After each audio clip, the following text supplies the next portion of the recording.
The Dave Hooker Show, represented by Banks & Jones, Tennessee's trial attorneys. Play to win, banksjones.com.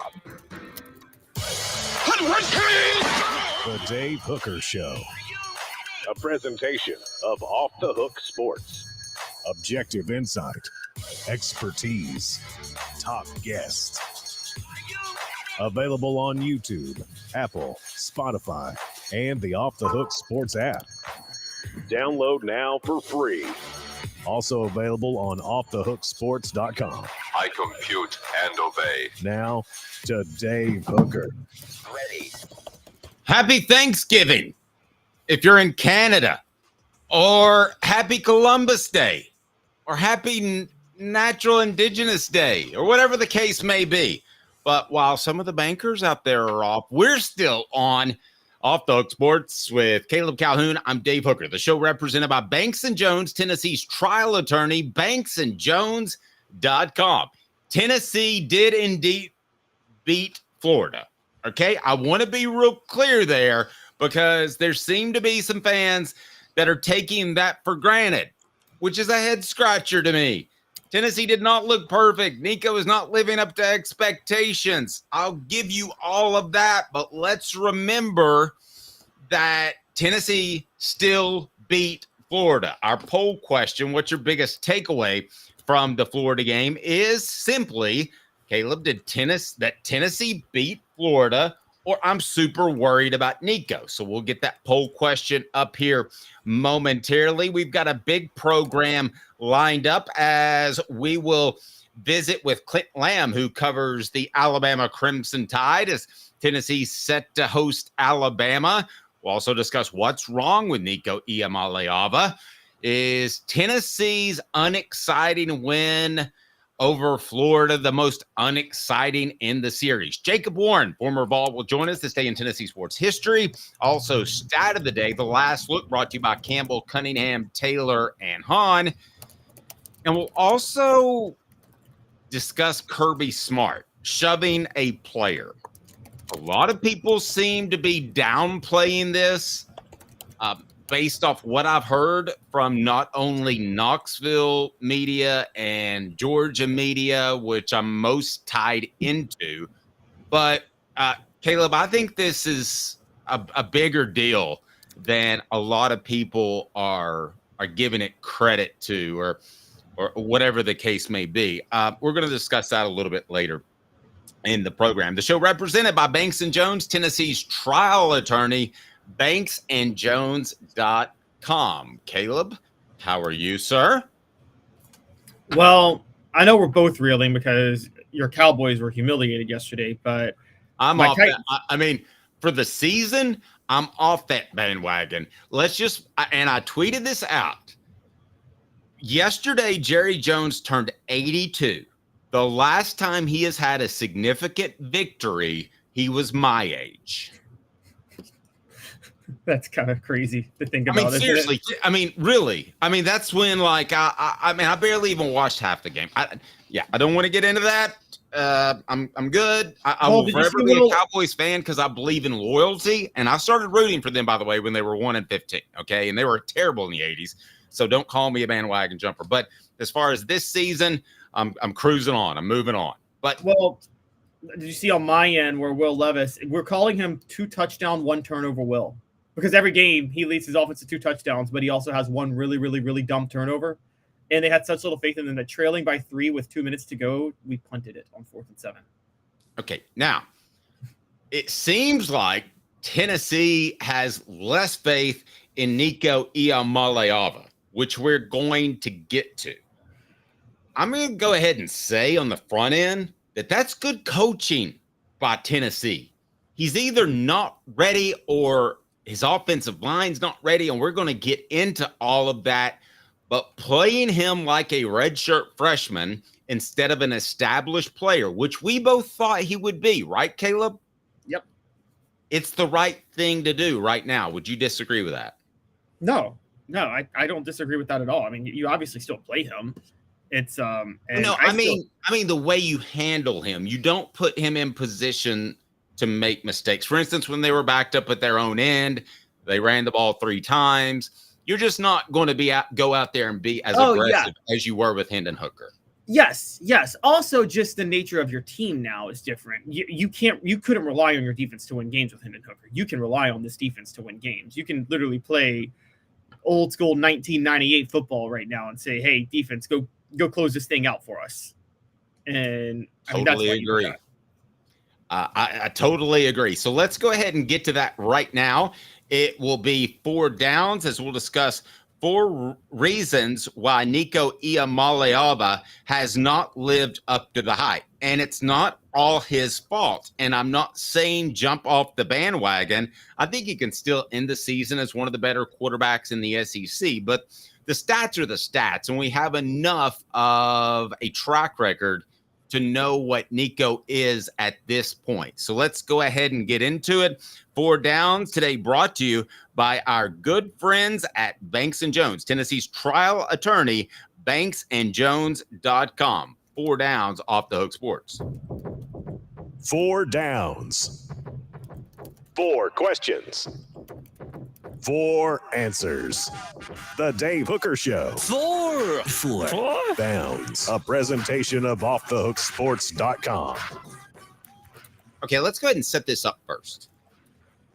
Caleb, for those that are new to the program, be sure and hit like and subscribe, by the way. We continue to bring in new subscribers. So for those that are new, I want to make sure that everybody knows where we stood in the beginning of the season, because perhaps we were part of the problem that got the expectations too high. But where were your expectations of Nico before the season? And now on Happy Thanksgiving Day in Canada, where are your expectations now? For Nico, well, no, you thought he was going to win the Heisman Trophy. Okay. Yes. He's not going to do that, right? No, that's not. And I tried to make the case for late bloomers. No late bloomer that won the Heisman was this pedestrian this early. And so it's not even a question now. He's not winning the Heisman. Okay. So how would you describe him in context of other quarterbacks that you've seen or other quarterbacks in the SEC?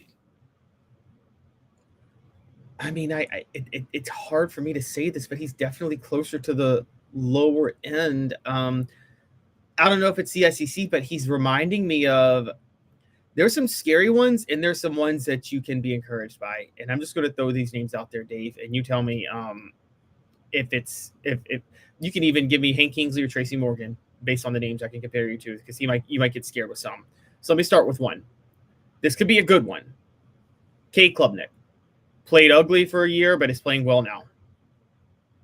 Okay, I disagree with that, because I don't think that he's going to continue to play ugly for the entire season.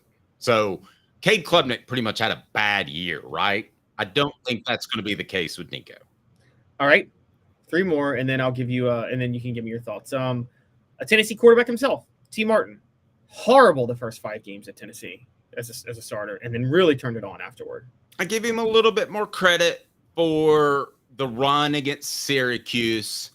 He had a deep ball against Florida that was kind of a moonshot that, goodness gracious, it was more about the receiver than Peerless Price staying on that. Yes. Focused on that. That was all Peerless.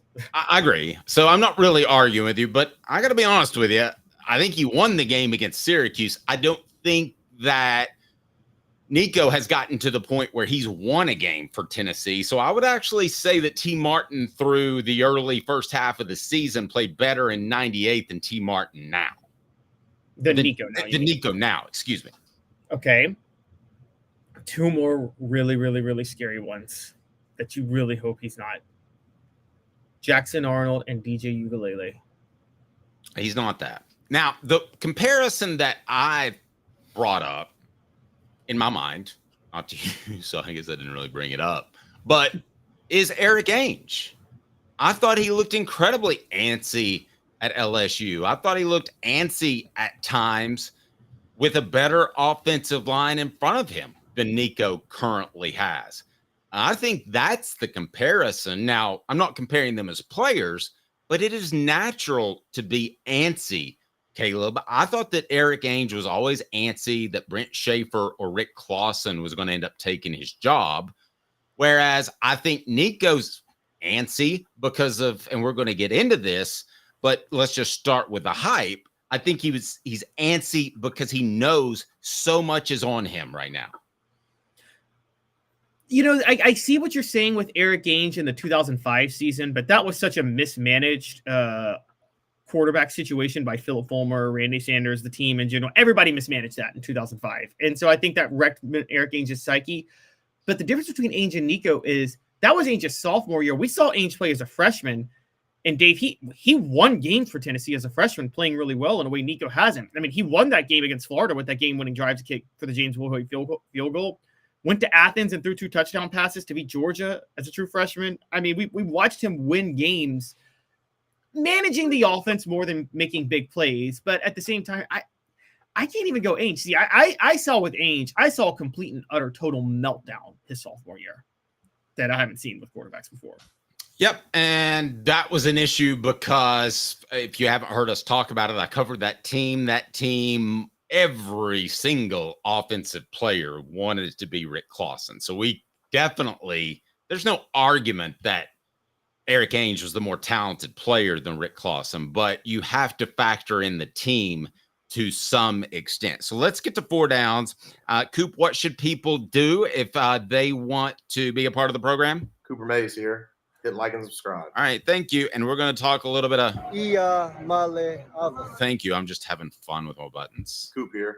First down. All right, 4 reasons why Tennessee's quarterback Nico Iamaleava is not living up to the hype. Number 1, and I put this actually ahead of the offensive line position because it's more pervasive now.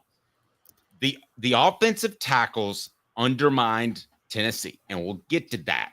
But they were only a negative impact on, let's say, 8 to 10 plays, which is a lot, okay? But Nico's seeing ghost, which when I say that, it means he believes there's pressure there when there's not, and he's uncomfortable and not escaping the pocket when he should, and that's a big-time problem.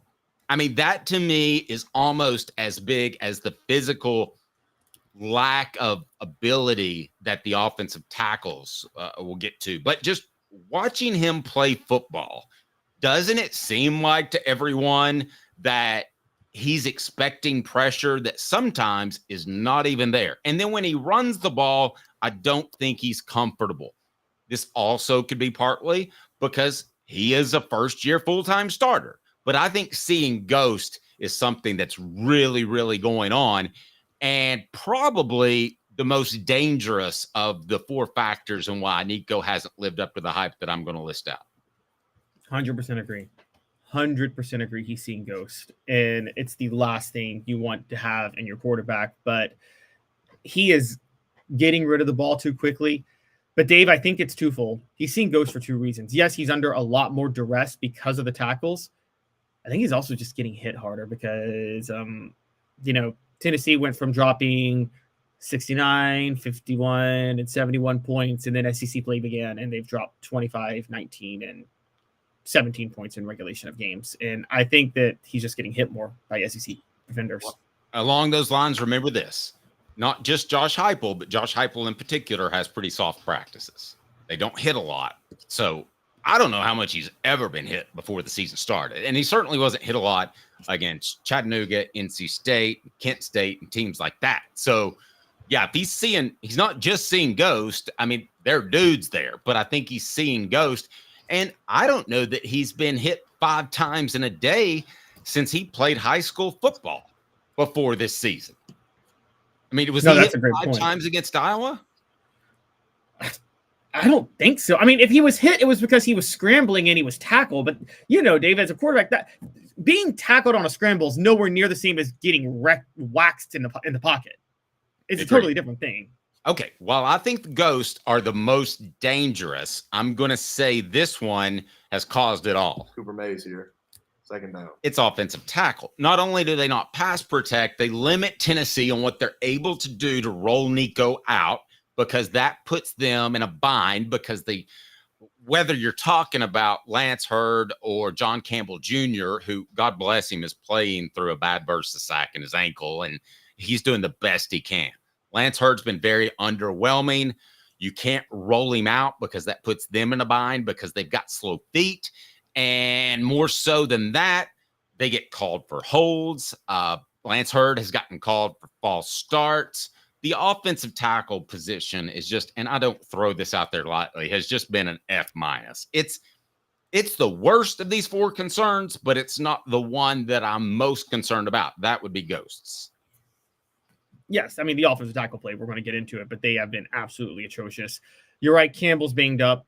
Hurd's just not that talented. I mean, we raised this red flag at the beginning of the year, but he came in with the diva-like tendency of I demand to play left tackle. Josh Heupel conceded to that, and then also ignored the fact that he couldn't beat out two other tackles at LSU. Great. And the guy's just not fast twitch or he's hurt. Now, somebody told me, they said, remember, he's coming off a high ankle sprain, and those guys don't get better. And I'll defend him for a second. But he hasn't practiced a lot, and we've seen like Andre Keurig take a year to get good to go under this offensive system. So I'm cutting him some slack there, but I mean, they've got to make a decision, I think, pretty quickly, whether or not they want to put Larry Johnson in there or just roll with Dane Davis. All Tennessee right. center Cooper Mays here.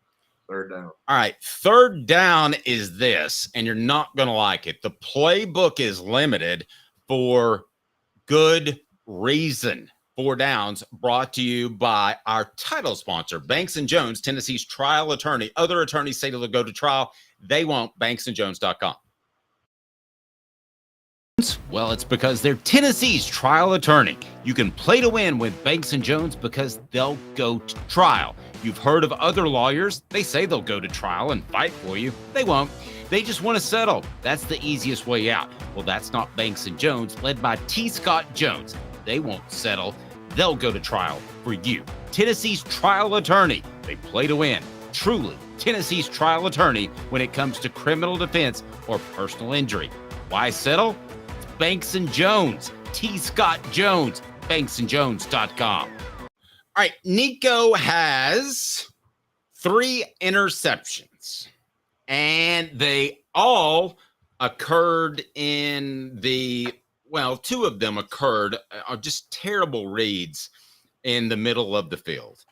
And that would be the NC State interception, the interception against Florida.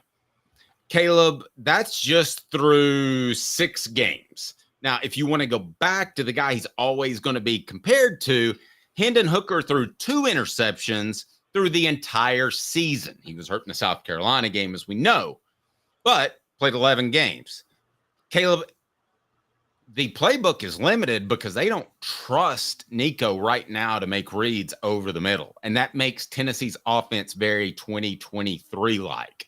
I'm not knocking the coaches for doing that. I mean, he almost cost them the Florida game and gave NC State a chance in bad reads over the middle. But I don't remember Hendon Hooker in 2022, when this offense was humming, making anywhere close to those bad reads that Nico has made this year. No, I don't either, but I also don't remember Hendon Hooker being asked to make those throws that Nico was asked to make. And so I think part of the bad reads, I think here's what's happening. They're dialing it back.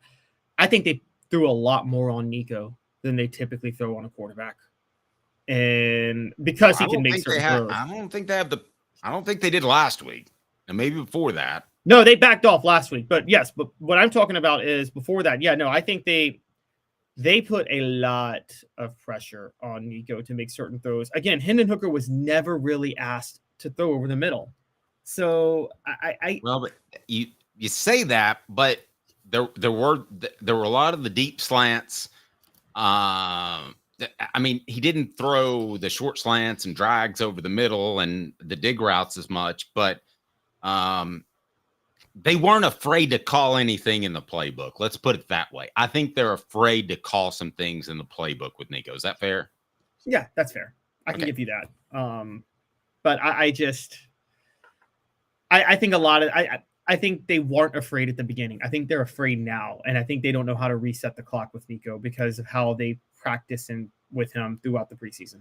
Guys, I remember, and listen, I go back to my Cowboys day, and this is before you. I mean, Troy Aikman's first year, they didn't have Larry Allen. They didn't have all those dudes protecting him, and he got beat to the point that I remember John Madden saying, you hope it doesn't destroy him and his confidence. Troy Aikman's probably lucky that he got hurt midway through that season. I mean, that was a 1-15 season. I don't know if you know that, but Steve Walsh actually beat the Redskins for their one win. Troy Aikman didn't win a game, and he was beat all to Hades. So they need to protect him, or you got a confidence issue. And I think you have that with a ghost already to some extent. What down is next, Coop? All SEC center Cooper Mays here. 4th down. He's not the best option. Guys, Dylan Samson's putting up legendary yards, and Tennessee's interior can push people around, and the tackles struggle. Just simple fact. Look at this team. No matter how he's played, and tell me that Tennessee is a passing football team instead of a running football team, which Josh Heupel takes pride in. Well, yeah, they're obviously a running football team. I mean, I absolutely agree. And Dylan Sampson also is, I mean, guys, y'all know, I say every time I say this, I acknowledge I'm eating crow, but Dylan Sampson's a rare talent too. I mean, he's one of the most complete players you could have at running back. And not only is Nico not the best option, he's not the second best option. Your best option is Dylan Sampson. Your second best option is your defense. I mean, your defense is going to spot you some points, just like they did over the weekend. Oh, you're going to say your second best option is Deshaun Bishop. I was going to be like, whoa, boy, no, it's definitely changed. But you could argue that. You could, but I think, again, your second, it's almost, I mean, you hate to go here, Dave, but it's almost like 2000 Ravens with Trent Dilfer, where they were, Shannon Sharp tells a story where he would go to Ray Lewis before every game, and he'd say, how many points do you need us to get you in this game? And Ray Lewis would say, anywhere in the range of like 6 to 10. Just get us 6 to 10 points and we got you. Yeah, no, I'll give you another one. Randall Cunningham was told, make 4 or 5 plays and the defense will win it. Now, Nico's being coached better than Buddy Ryan ever coached anybody. Let's be clear on that. All right, what the H? What the? What was he thinking? Release the hounds. The Dave Hooker Show. Keep cool. A presentation of offthehooksports.com.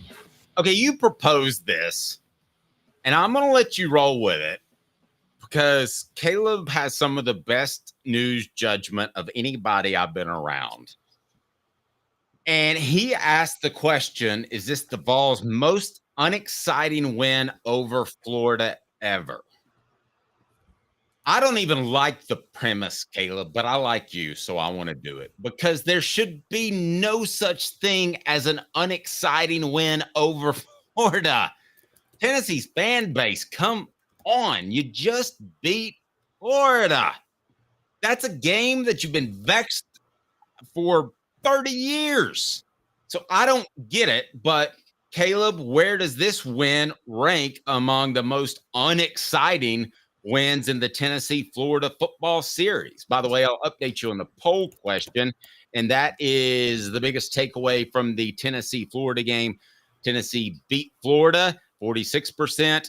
Nico Iamaleava's play is concerning, is the majority. That means you think more of that than Tennessee beating Florida. I don't get it. Caleb, most unexciting wins against the Gators are?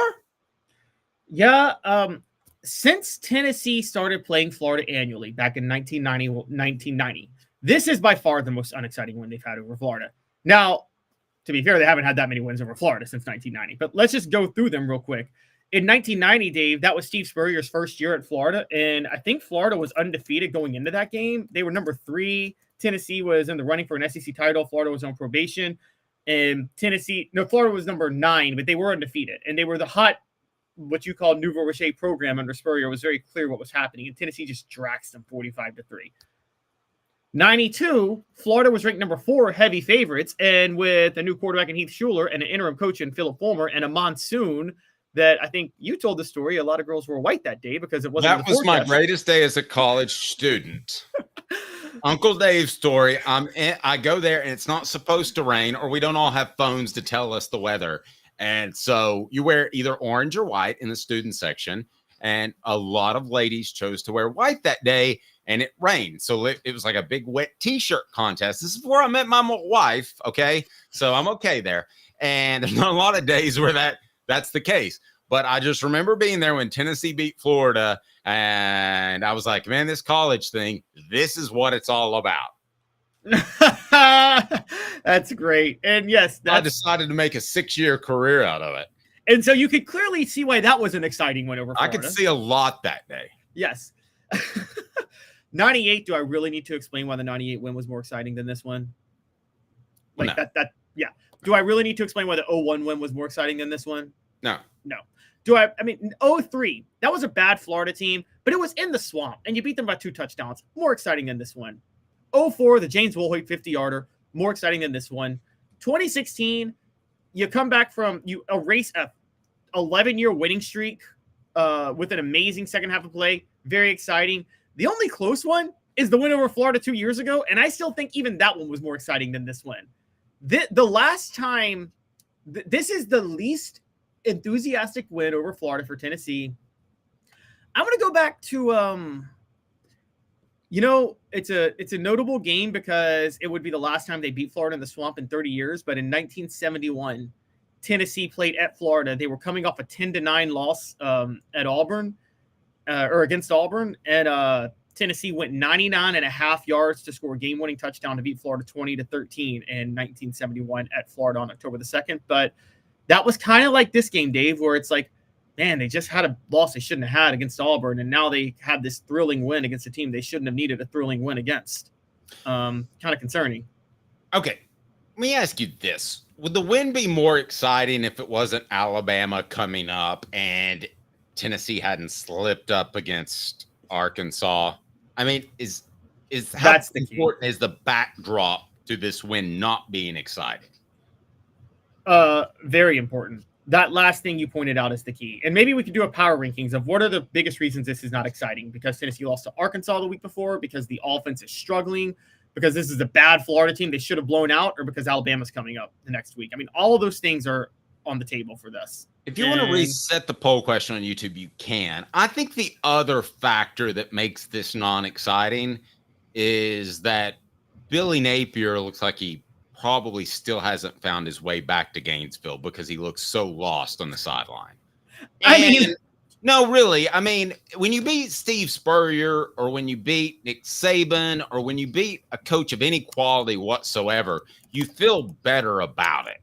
It's almost like Tennessee outcoached someone that just wasn't at all prepared for the Florida job, that that stayed in the game despite himself.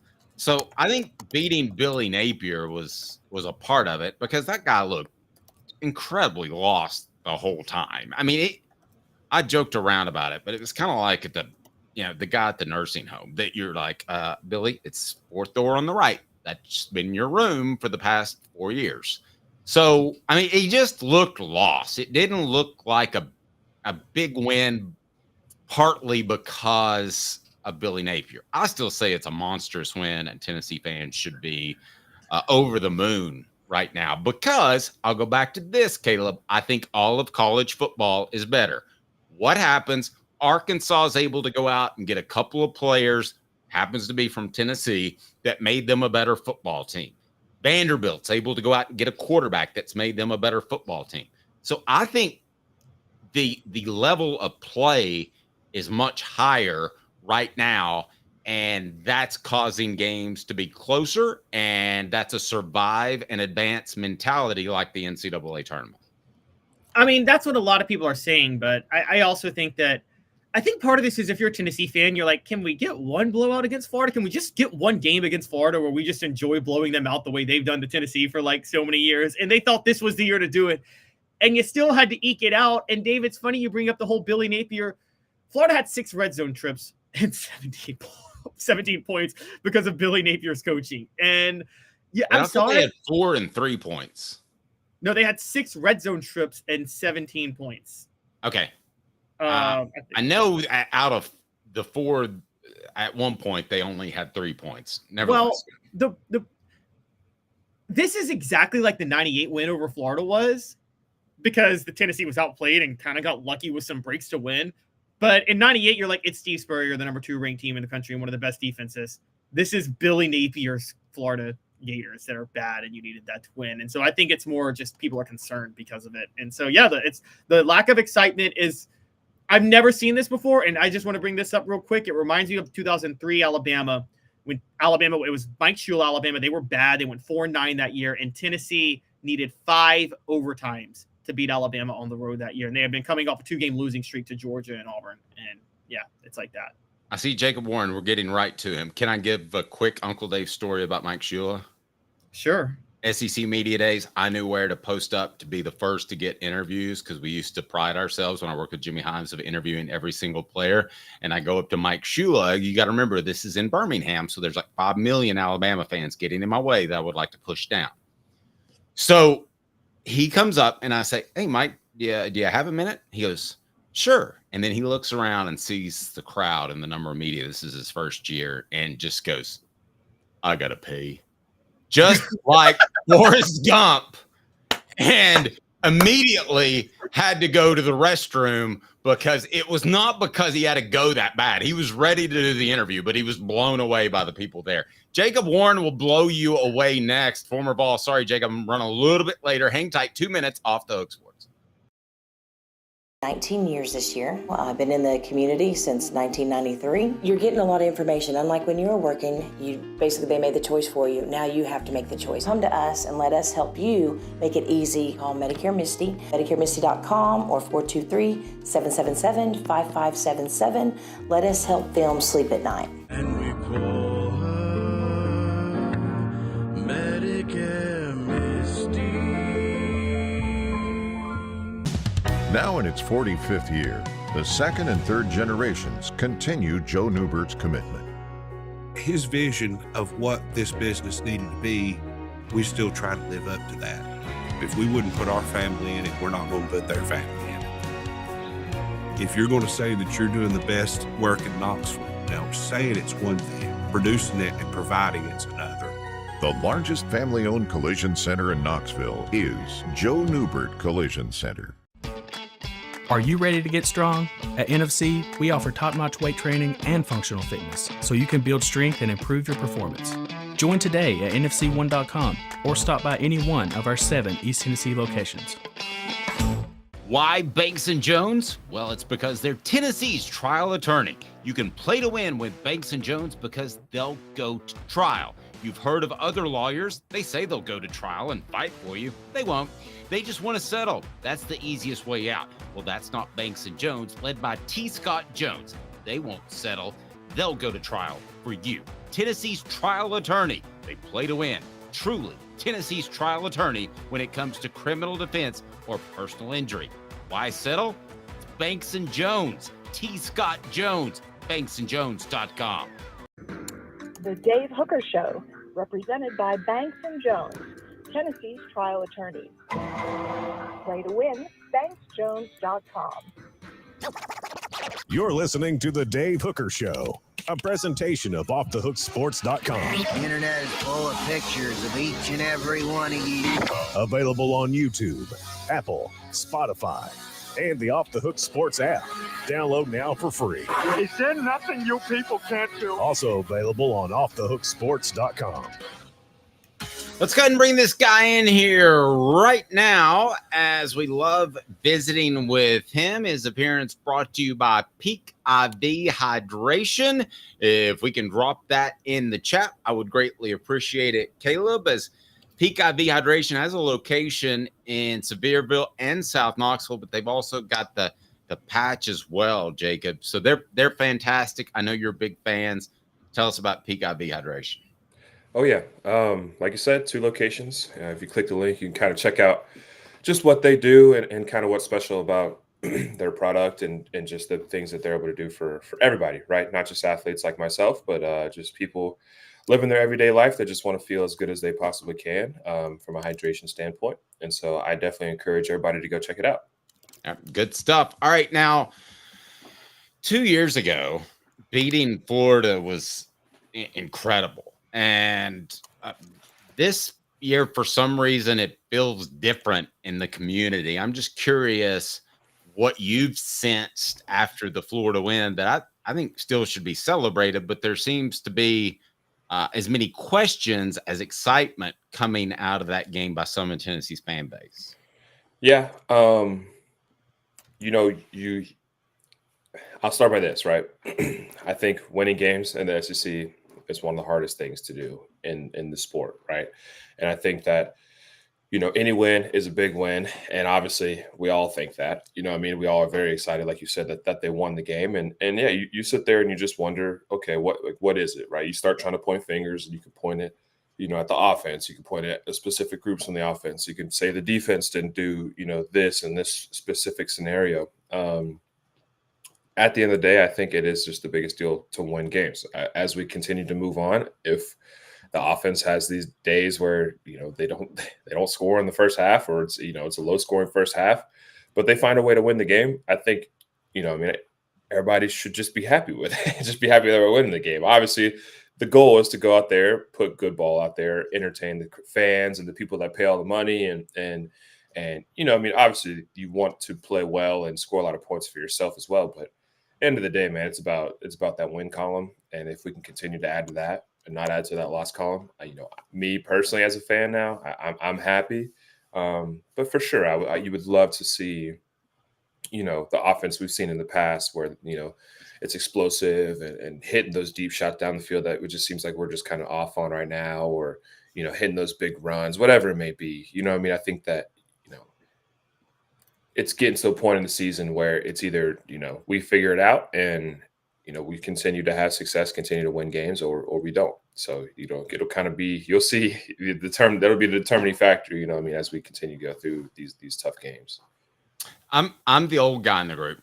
I love winning with defense, ball control, running the football. I'm not saying that it's bad to throw 50-yard touchdowns all the time, but I really respect and like the way they're playing and winning, Jacob.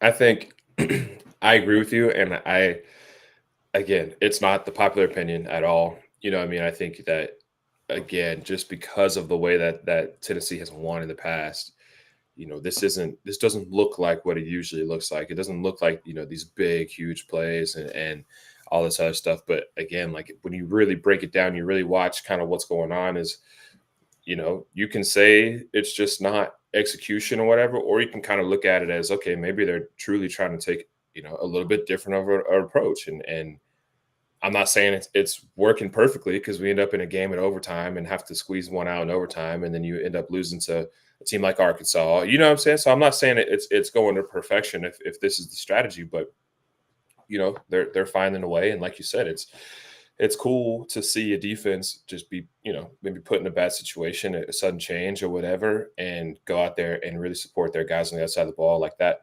That kind of back and forth towards the end of the half, I think it was very telling about, what this team is and what this defense is, just the ability to stop them, get our offense back out there, backed up, whatever. They come out, they go for it on fourth down, they get it out a little bit further. Everybody's excited we might score before the half, but then the ability to go out there and stop again, it's just, I don't know. They're playing together well, and I think that's the biggest thing. Jacob, I get what you're saying in a lot of aspects, and honestly, if it wasn't for you guys this season in 2022, when nobody had really had experience dealing with y'all's offense yet, and y'all were putting on a show every week, right? I think people wouldn't be overreacting the way they were, or reacting the way they were. I don't know if they're overreacting yet, but let me ask you, from what you're seeing from afar, what's the bigger cause of the offensive drop off? Because is it the struggles at tackle with John Campbell and Lance Hurd, or is it the fact that teams are running this 3-2-6 defense and they've been committed to it against Tennessee, and Tennessee really hasn't adjusted yet on how to face that with this offense? Yeah, I think. Sorry, I mean cut you off, but I think.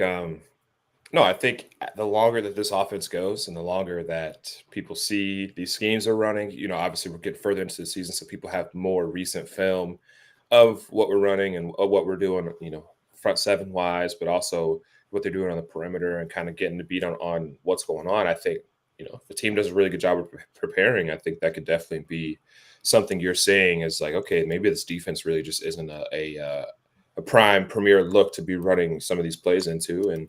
And yeah, that is the job of the offensive coordinator, the head coach, all of our analysts, all the people that are working, on the sidelines. That's their job in order to get us in the best position to be successful. So again, like I said, man, if we continue to win games, like, you'll take an ugly win over a pretty loss any day. You know what I'm saying? I think that's a part of this game, and you don't want it to be like that every week. I completely understand that, but yeah, if that's how it has to be, then I guess that's just is what it is.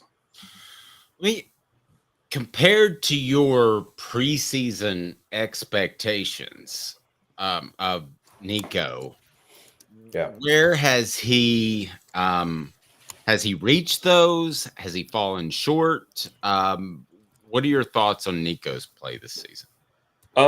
I think it would have been impossible for him to not impossible at all. That's not even the right way, but to say it. But it would have been very hard to reach the expectation that I think everybody is kind of just placed on him, and he places on himself. You know what I'm saying? Like, he holds himself to a very high standard, and now maybe come up short in the game here or there, or maybe doesn't perform as good as everybody was kind of hoping or wishing for. And but overall, I think the young guy's doing a good job of seemingly controlling his guys, right, and having command of his team. And I know the guys rally around him, and the guys support him, and they like him a lot being back there. So so far, obviously, we had the largest expectations for him, all the Heisman season, all this other stuff, and if it's that, it's that. If it's not, it's not. But if he can continue to do the things that matter, you know what I'm saying, and that's facilitate his guys, get the ball in his playmakers' hands, and protect the ball. You know what I mean? At the end of the day, is protect it. That's the biggest deal, is he touches the ball every play. So if he can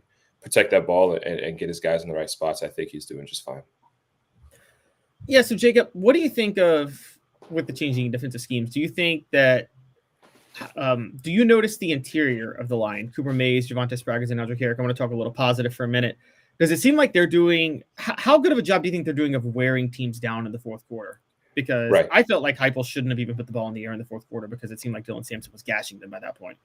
Yeah, I think that's what's funny about – not what's funny, but what's cool about just offensive line play is that, everybody only sees the really big mistakes, or they see the big protection bust, like breakdowns or whatever. But I appreciate the fact that you see those guys in the middle, like, going to work, right, and just absolutely putting it on people. And I think our defensive front did the same exact thing. You know what I mean? I think they fired off the ball, or get in the backfield, whatever it may be. But yeah, when you have an interior like that, that can truly just, for 4 quarters, just go after guys and have the same relentless attitude and effort in their play, that truly really wears down on defensive lines. I've seen it firsthand. And like, these defensive lines don't even want to fire off the ball anymore.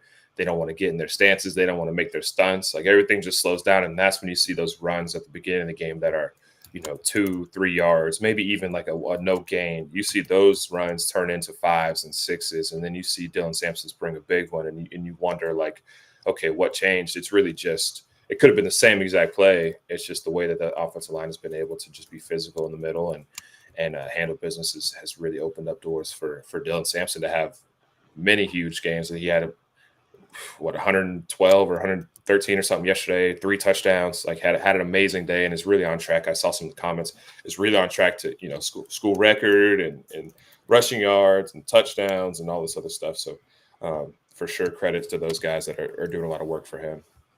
Tough question here.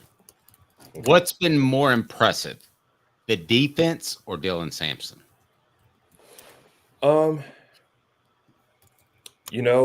That is a tough question, because we truly haven't had a guy like, we've had skilled guys, I have to say, just as skilled as Dylan Sampson for sure. Like, as far as balance, we've had some great backs. We've had, Jalen Wright, and you've had Jabari, and you've even, going back, a while, right? You have had some amazing backs here.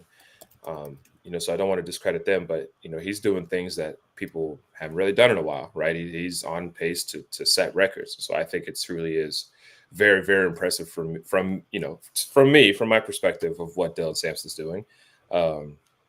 And I hate to say it, but you almost expect this kind of play out of out of your defense. And I have seen a good defense before, and I think this is just a really good defense. And I am, yes, 100% impressed, but I've also feel like it's almost more standout, if you will, of Dylan Samson's season so far than, which sounds crazy because our defense is playing really well. I know. It's an impossible question to answer. I guess I'm more surprised that Samson's been able to carry as much as the load. Yeah. I'm not surprised by his playmaking ability, but the fact that he hasn't needed to be spelled very often. Yeah, he's tough, dude. He's tough. He runs the ball tough. He runs the ball, hard. Obviously, he takes what the defense gives him and understands how our offense works, understands that, he'll get his touches, and he's gotten plenty, right? Obviously, he's the guy we want to feed the most. Sean Bishop's doing a great job backing him up. And, what I'm saying? It's awesome to see him capitalize on his opportunity and truly lead the offense whenever it has these moments of struggle. Portions of the program brought to you by Quality Tire Pros, serving Chattanooga's community since 1957. All major brands of tires, full service automotive, brake alignments, oil changes, and more. QualityTirePros.com. QualityTirePros.com. Stop by and tell Bo that Off the Hook Sports and Dave Hooker said, "Hey, Bo." Okay, Caleb, take over. So, Jacob, what do you think of? I mean, I am going to put you on the spot a little bit here because I know one of these guys was your teammate, so I know you got to be nice. Fair but yeah, what is going on with the tackle play though? Because that's 2 weeks in a row. The mistakes they're really compounding, and I think they're affecting this play. Yeah, I mean, there's definitely only so much you can do in the sense of supporting and backing up a guy and continue to vouch for people and stuff like that. And I'm not saying that I'm done doing that, but there's a point, and you got to look in the mirror and you got to say, okay, what is the problem, right? I'm not saying any one specifically is the problem. I think they just kind of sometimes can get caught up in situations that just aren't great, right? They feel like they're in a good spot, and I've been in the same exact position before. They feel like they're in a good spot, protection. They feel like they've got good relation with the quarterback to the rush, and we've got a mobile quarterback, right? We've got a quarterback that, almost loves getting out of the pocket and loves moving around, being able to make throws on the run, and also being able to make plays with his feet.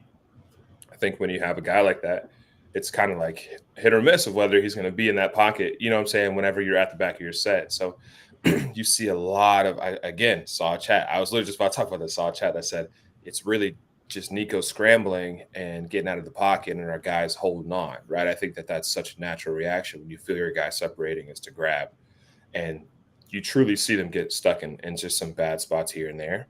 But they also kind of put themselves in some bad spots here and there where they're out of position or lazy with hands or whatever it may be. And like John Campbell, again, one of my good buddies, like we are close, right? And I really enjoy watching him play. I know he's an amazing player, and just the way that I guess things have transpired, nothing changes about how I feel about that. And I know Lance Hurden's an amazing player.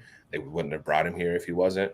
And so I think it's just a matter of those guys, and like those guys too haven't been playing that much ball this season for whatever reason it may be. Mm-hmm. You know what I'm saying? There's been other guys in the game. There's been whatever. So as it settles, if these guys can continue to stay healthy and continue to just stack weeks on each other, I think eventually, they'll truly find a groove. And again, two of the more talented tackles that I've seen physically. So I think, there's no question about how good they are at football. It's just a matter of being able to settle in and just find it, man. I think that's all it is. I want to defend them for a moment because we know that John has the bursa sack issue, and Lance Hurd had a high ankle sprain, so they're not healthy. If you want to get healthy, National Fitness Center, unmatched value, limitless options. Begin your fitness journey today. That's where I was this morning. Did you like how I worked that read in there, Jacob? The guy's a pro, man. Pro. National Fitness Center. I was there this morning getting showed up by younger, stronger guys. But anyway, it's a great place to work out. Several locations near you. They're not healthy. Mm-hmm. But you would think they're getting healthier. However, I'm of the belief that big guys that big don't really get that much healthier once the season begins. You can only get Yeah. so far back. So at what point do you think maybe Larry Johnson or Dane Davis, just focused on one position, not being the utility guy, may get more of a shot, or do you think that's even on the table? Yeah, I think I completely agree with what you're saying. You know, you see guys like Cooper, right? And you have a great relationship with Cooper. I got a great relationship with Cooper. Cooper is and I will always say this, one of the toughest people physically and mentally that I know, as far as, football and being able to overcome adversity, overcome injuries, and just little things that are nagging him or whatever. I see him tape all of his hands up and his wrists and his fingers. He looks like he's not even the human, dude. He looks like a little mummy or something. But he is so tough, man. And to be an offensive lineman in this league, that's the way you have to be. And I think the way I look at it is if you're going to be on the field and you're going to say, yeah, I'm healthy enough to go, that means you're the best option at that point. And if a 80% starter is better than a 100% backup, then you play the 80% starter. I don't know if that's the case. I don't know who's better. I don't know who's winning that battle. I don't know who deserves to be playing because I'm not on the team anymore, obviously.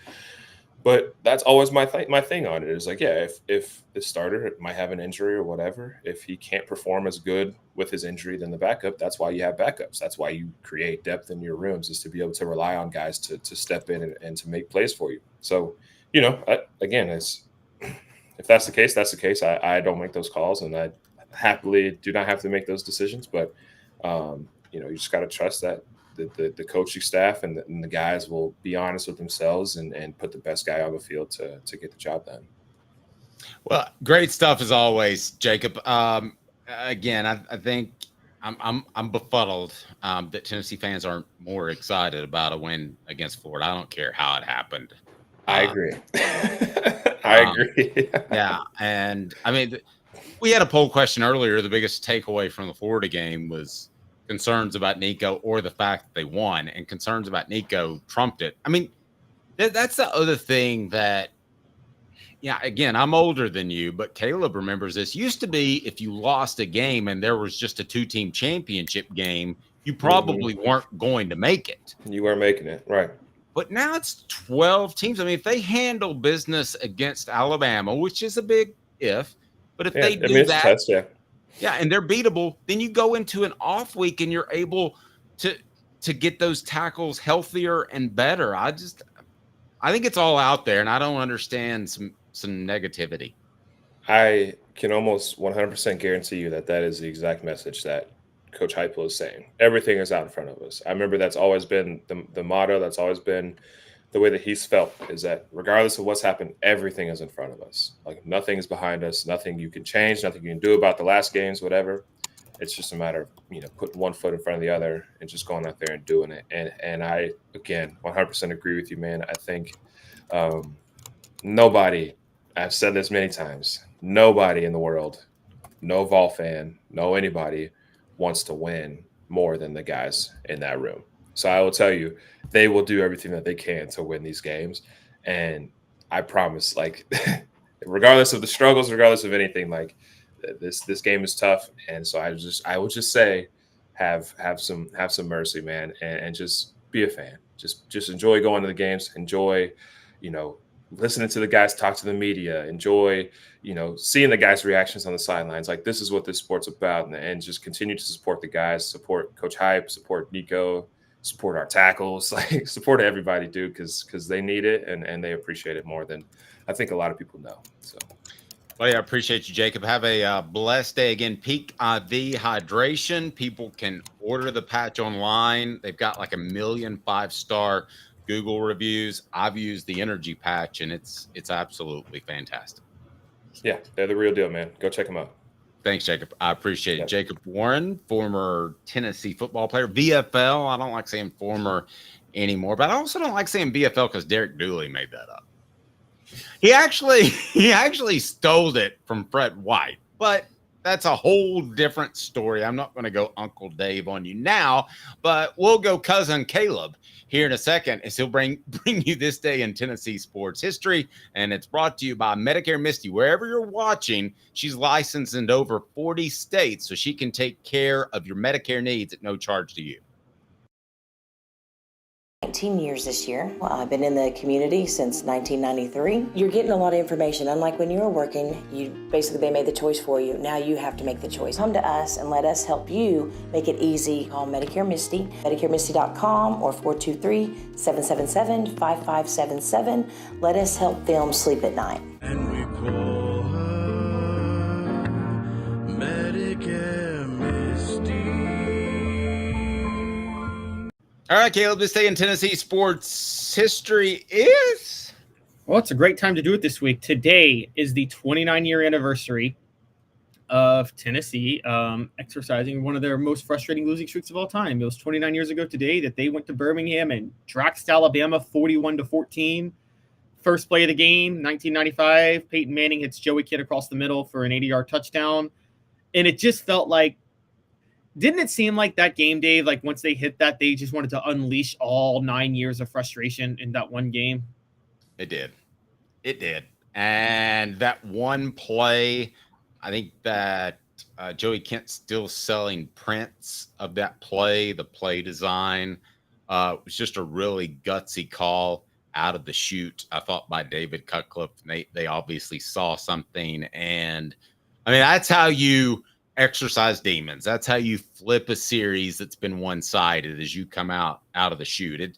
It's a lot more rare, or happens a lot less, that you kind of stumble along, because then the ghosts start to get in your head. But that certainly wasn't the case on that day. And Peyton invented the bootleg that day. Didn't invent it, guys, but he invented it the way he does it, which is that was the first game where he did the bootleg, where he didn't tell anybody, including David Cutcliffe, that he wasn't going to hand the ball off to Jay Graham on the goal line.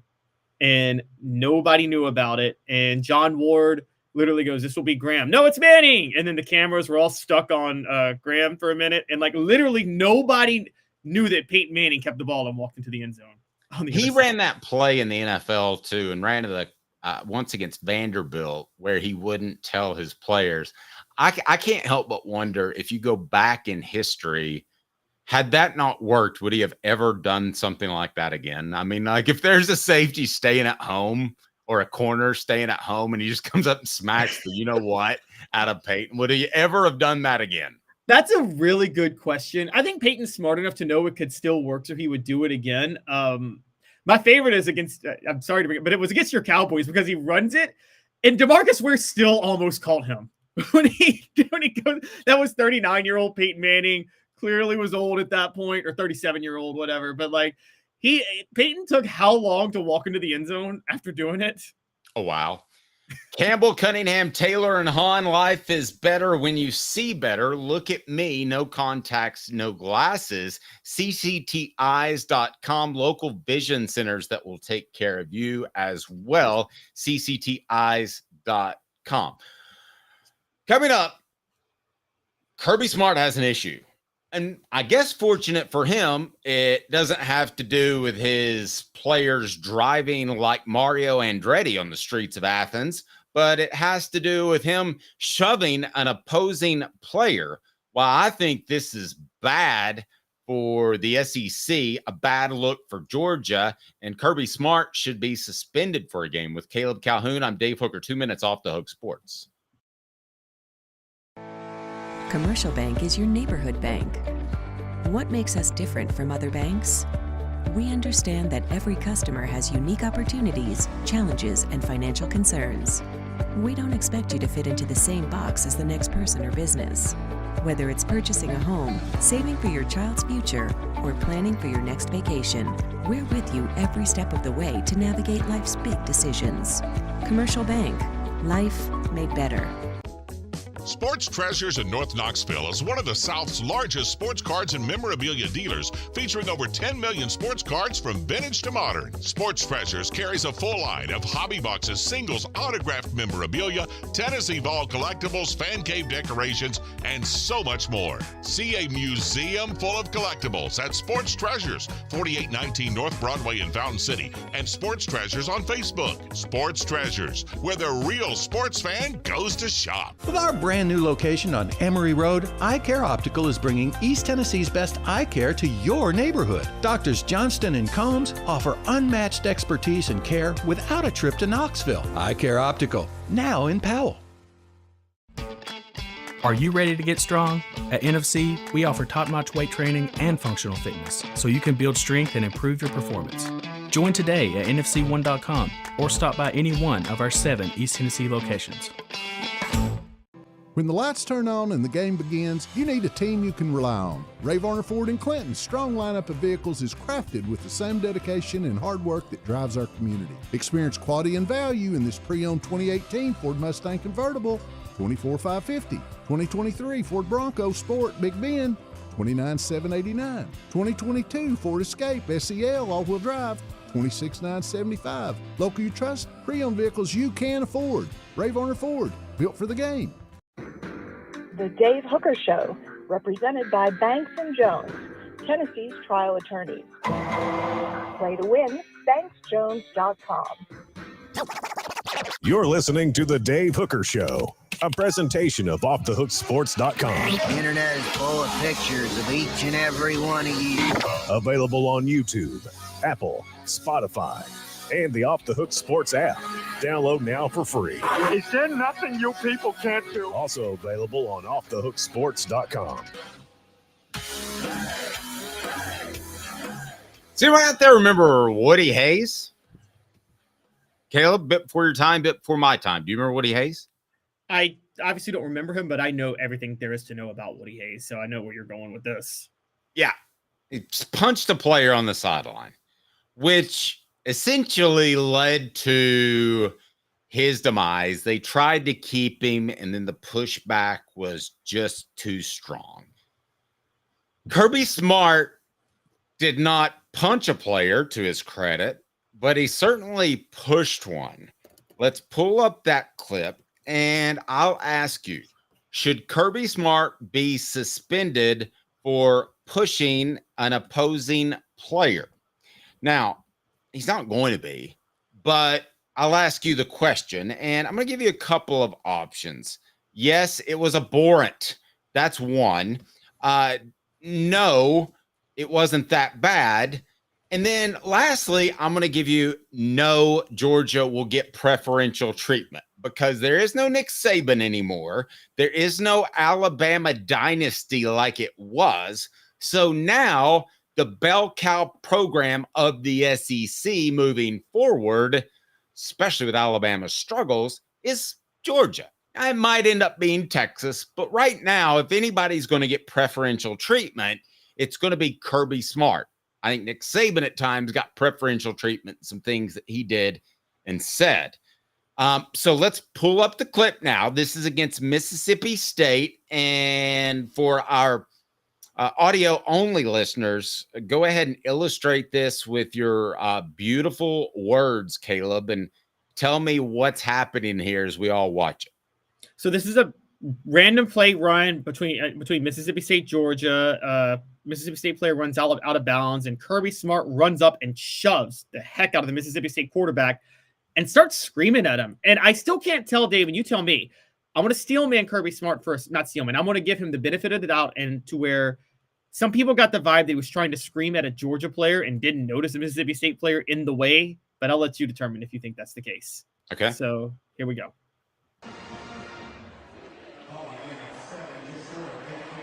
No, he didn't. Try it. See? No, Okay. he didn't.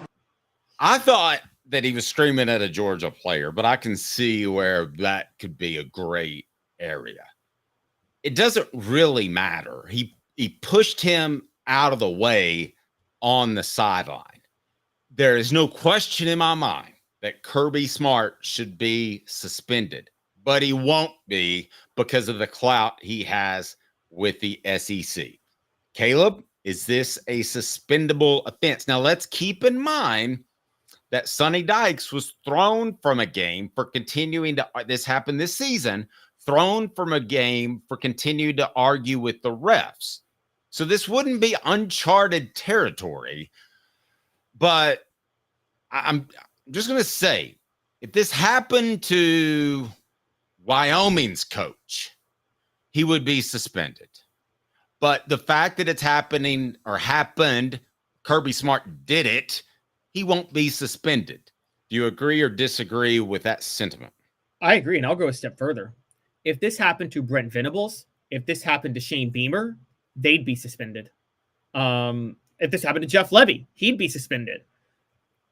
I think they are exercising some discretion over who to suspend and not. I'll say this. Somebody like Clark Lee, not because he's at Vanderbilt, but because Vanderbilt's such a good story right now, they wouldn't suspend Clark Lee because there's too good of a story going on with Clark Lee at Vanderbilt. Is that fair to say? Yeah, and I would say the same thing about Josh Heupel. I think he could get away with this because he has the clout of bringing back a program that we would all agree college football is better when there are like 15, 20 programs. They're better when Tennessee is one of those programs that's better. So I think that Josh Heupel could get away with this too and not get suspended. I agree. Here's why he should be suspended. I looked at that video 3 times just a second ago, and I looked at it like 5 over the weekend. I don't think he was trying to yell at the Mississippi State quarterback. He was clearly trying to shove him, though. That wasn't an accidental shove. That was a get out of my way. I'm trying to talk to somebody else. You don't get to do that. If you accidentally, and again, this is where discretion has to be exercised, but if it looked like he accidentally shoved the player when he was trying to talk to somebody else, I'd give him a break, and I think you would too, Dave.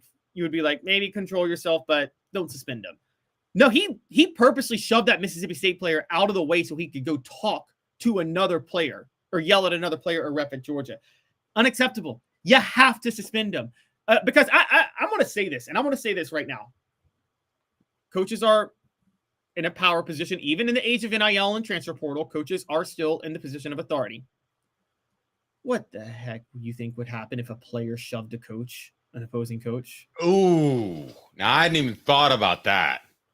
That guy would be, yeah. So that would definitely be a suspension, right? Absolutely, it would be a suspension. And one of the things we try our best to do in today's society is make the case that violence is never acceptable. And we used to make exceptions for, well, it's less acceptable if you're bigger than this person because, if you're bigger than this person, you have the advantage. So you have more of a responsibility to not be violent. I think nowadays, though, in this era, we need to make the case that violence is never acceptable, period, outside the confines of something.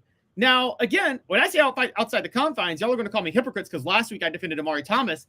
That's different. Amari Thomas was walking off the field and somebody came into his vicinity as a player. Yeah, right? It's not even close to the same. I mean, this is a combatant on the field. This is Kirby Smart losing his cool. Yeah. And listen, we want to compare him to Nick Saban, and he does have a couple championships under his belt. So I'm not denying that he is a great coach. But Caleb, this guy does not have it all under control like Nick Saban. He's not willing to make massive changes that I've seen with his offense the way Saban did. I just think it further illustrates how Kirby Smart is a very, very good coach, but Nick Saban was a great, great coach. I agree. The thing with Kirby Smart is, now it's weird to say this after what happened over the weekend because Georgia's defense was the problem. But Kirby Smart's, I don't think Kirby Smart could take over an offense if things weren't going well, the way Nick Saban could last year. Maybe the reason their defense struggled is Kirby Smart did try to have his hand in the offense and wasn't able to maintain the defense this past weekend. But I agree there's a difference between Kirby Smart and Nick Saban. I've said this before. I think if Nick Saban was allowed to run the franchise the way he wanted to, he'd have succeeded with the Dolphins. I actually think he could have been a good NFL head coach, honestly. I don't think Kirby Smart could ever be an NFL head coach. But I think that Kirby Smart, what you saw with this, you saw a little bit of, do you remember when it was the year out, it was the year Tim Tebow's senior year at Florida, when the discipline issues really started to like show themselves at Florida. Do you remember how much Urban Meyer rubbed everybody's face in the fact that he doesn't care about the discipline at all? I don't. I remember him being. Do you remember him calling Jeremy Fowler out, who now covers the NFL and ESPN? He was working for the Orlando Sentinel and just all out called him out. I thought that was the first sign that I mean, it was recorded, and he just basically attacked him, said, "You're not a part of us," and that sort of thing, which they're not supposed to be. They're reporters. And Caleb, I'm gonna go ahead and say bank on it. This is one of the first signs of Kirby Smart cracking and bank on it. Brought to you by our friends at Commercial Bank, member FDIC, life made better. Commercial Bank, bank on it. This is the beginning of Kirby Smart cracking under more competition and more pressure. Commercial Bank is your neighborhood bank. What makes us different from other banks? We understand that every customer has unique opportunities, challenges, and financial concerns. We don't expect you to fit into the same box as the next person or business. Whether it's purchasing a home, saving for your child's future, or planning for your next vacation, we're with you every step of the way to navigate life's big decisions. Commercial Bank, life made better. All right, you willing to go that far with me? Bank on it. This signifies the beginning of the end of Kirby Smart's reign as a championship coach. I think his championship days are behind him. I think he's also lost control off the field. Bank on it. This is the beginning of the end for Kirby Smart, or at least a step. Arguably, the beginning started happening when all of his players decided to take the governors off their cars and go 250 miles an hour whenever they chose to.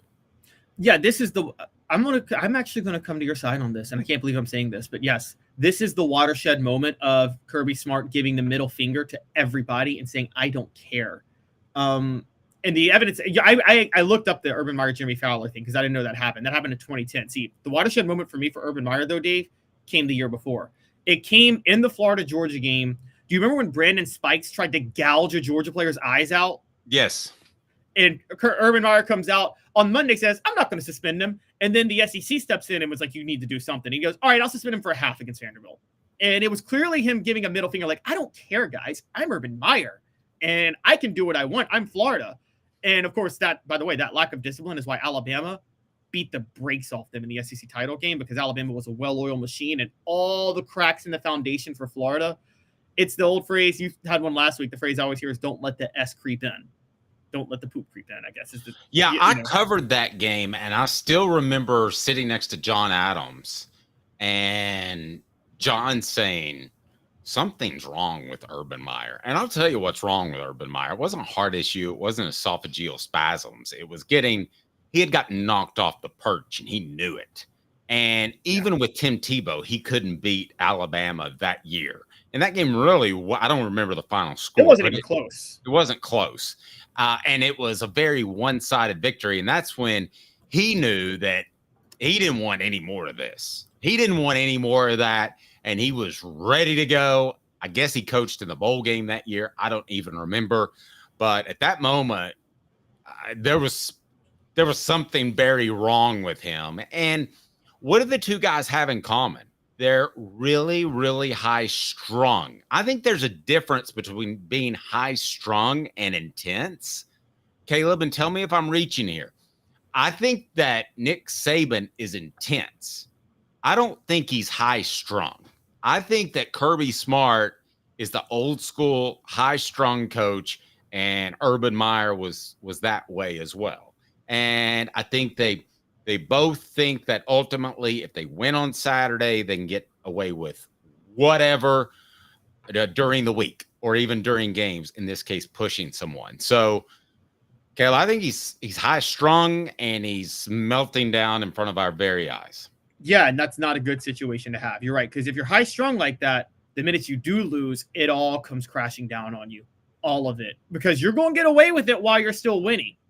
But I mean, the minute you lose, every one of these issues comes forward. You covered the early 2000s Fulmer teams, Dave, and you talk about it all the time. The discipline issues were swept under the rug for years, and people weren't talking about it. And then what happened? 2005 happened, where they went 5-6. Well, you know, part of the reason too that you talk about discipline. Part of the reason 2005 happened is because the players felt like they could get away with whatever as long as they showed up on the field. They also thought they could rebel against Philip Fulmer, which is essentially what they did, because they thought that Rick Clausen should be the quarterback and not Eric Ainge. So they showed up with C games half the time, and that's why that team fell apart.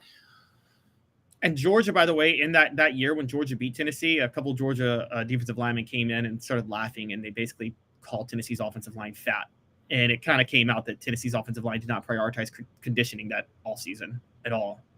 And yeah, that happened. You're right. That kind of happened. And I think Kirby Smart, again, the cracks, the letting players get away with stuff, that comes back to bite you always, doesn't it? Yes. The Hemp House, the premier hemp dispensary online with a wide variety, great selection, and strict standards. Hemp House Chat with 2Ts.com. Hemp House Chat with 2Ts.com. Use the promo code HOOKED for 10% off. HOOKED for 10% off. And if you buy some of that stuff from convenience stores, it could come back to bite you. Hemp House only has the best ingredients that you can trust. So go to Hemp House Chat with 2Ts.com. Use the promo code HOOKED. What is our poll question that is based on this very topic, that Kirby Smart should be suspended? Where do we stand on that? Yes, it was a warrant is 54%. No, it wasn't that bad, 32%. No preferential treatment for Georgia, 14%.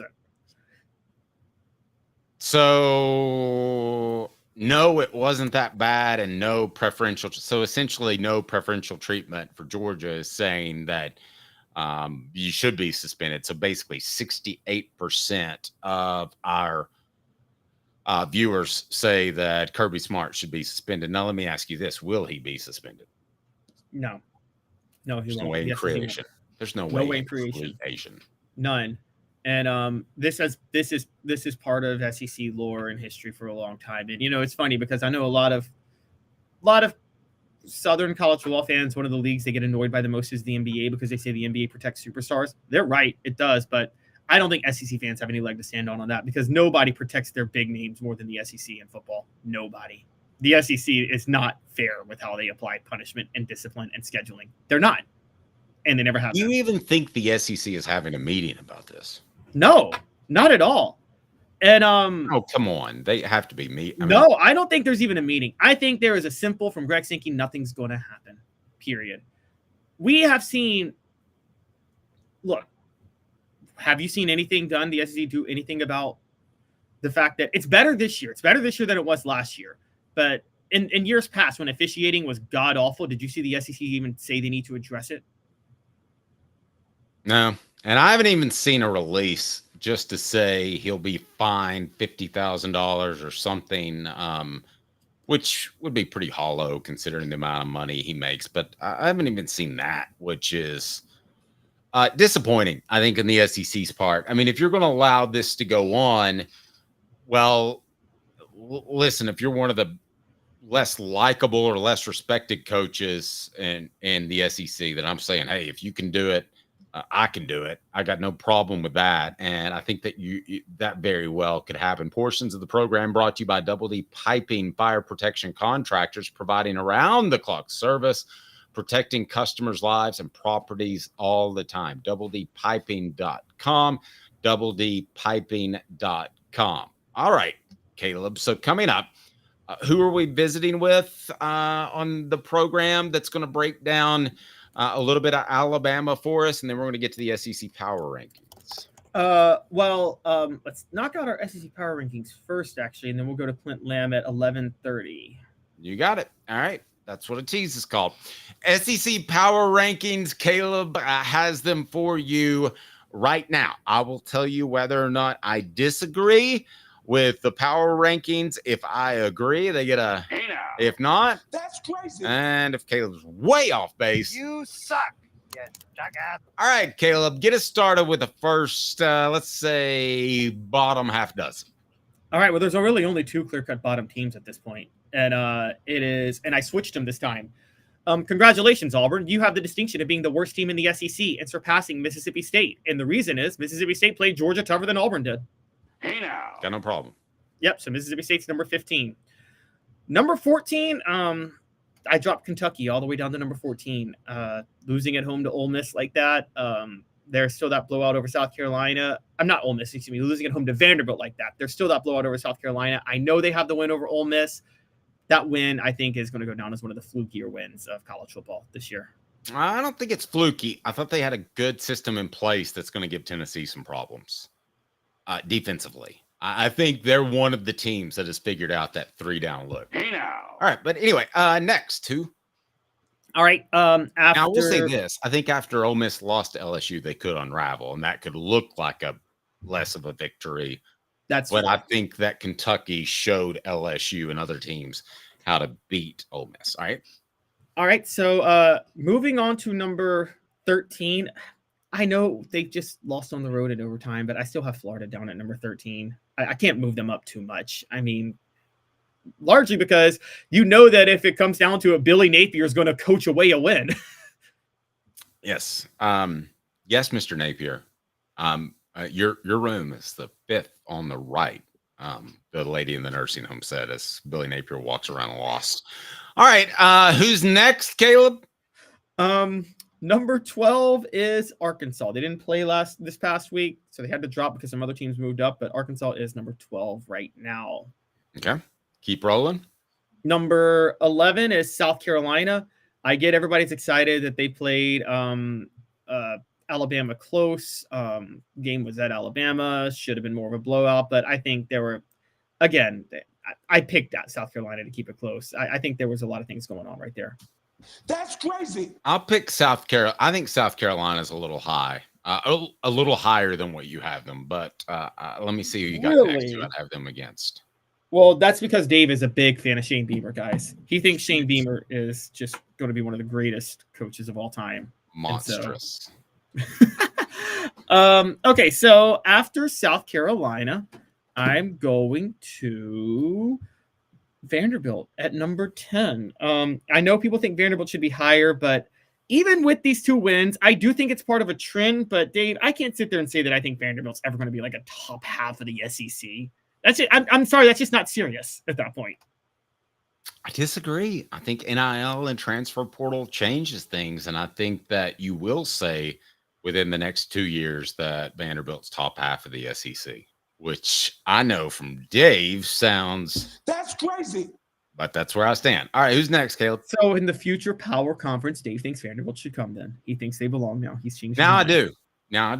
They've done enough to get in just in time. They basically did extra credit to make it into the mega conference right before the end of the semester. The academics, they're the academic school. They know what it takes to stay in the power conferences. And they're like, oh, we got to get in this. So let's be good now. We didn't have to before. And let me just tell you that my cousin is an orthopedic surgeon that puts in hips and knees, and he went to Vanderbilt. And there are a lot of people like him that if they wanted to change the NIL face of that program, trust me, they could. I mean, it would be a drop in the bucket for my cousin. The Dr. difference. Thomas. Thank you for the new hip. Before we move on, the difference in NIL, and it's funny you talk about that because it's not so much the big boosters, because every team has the big boosters. It's how many of those upper middle class people do you have who graduated from your school that are willing to throw in some money? And I mean upper middle class, I mean like 400,000 to $1 million range. You know what I mean? Like that could throw in some money, and that can make the big difference if you got a lot of those. And Vanderbilt has a lot. Dr. Thomas could afford that. Who's next? Moving on to number 9 is Missouri. I mean, I know they were a fraudulent undefeated team, but they absolutely blew out UMass. I know UMass is the worst team in FBS, but I still have Missouri over Vanderbilt. Sorry, neutral site. Vanderbilt beats Missouri. Look at Dave. All right. Well, number 8. I've got Oklahoma. I get they got blown out by Texas. They got quarterback issues, but they're still 4-2. They still have that win over Auburn. And I mean, I don't know. I still think I favor Oklahoma over Vanderbilt, but you can tell me if I'm wrong. That's crazy. Neutral site. That's a pick 'em against Vanderbilt. Good Lord, Dave. Wow. Wow. Good Lord. All right. All right. Number 7, and I had to drop them. I got Tennessee down at number 7 now. You play Florida at home, a bad Florida team, and you need overtime to beat them. Not only do you need overtime to beat them, you need, as we just talked about, the most mismanaged game in history by Billy Napier to beat them. And so they're only number 7. It feels like they should be higher, but let me see who's ahead of them. Well, number 6, you could say they're going to unravel, but I have Ole Miss at number 6. I think losing on the road to LSU in overtime is more impressive than beating Florida at home in overtime. Would you take Tennessee or Ole Miss at a neutral site? Right now, I think Ole Miss would be favored.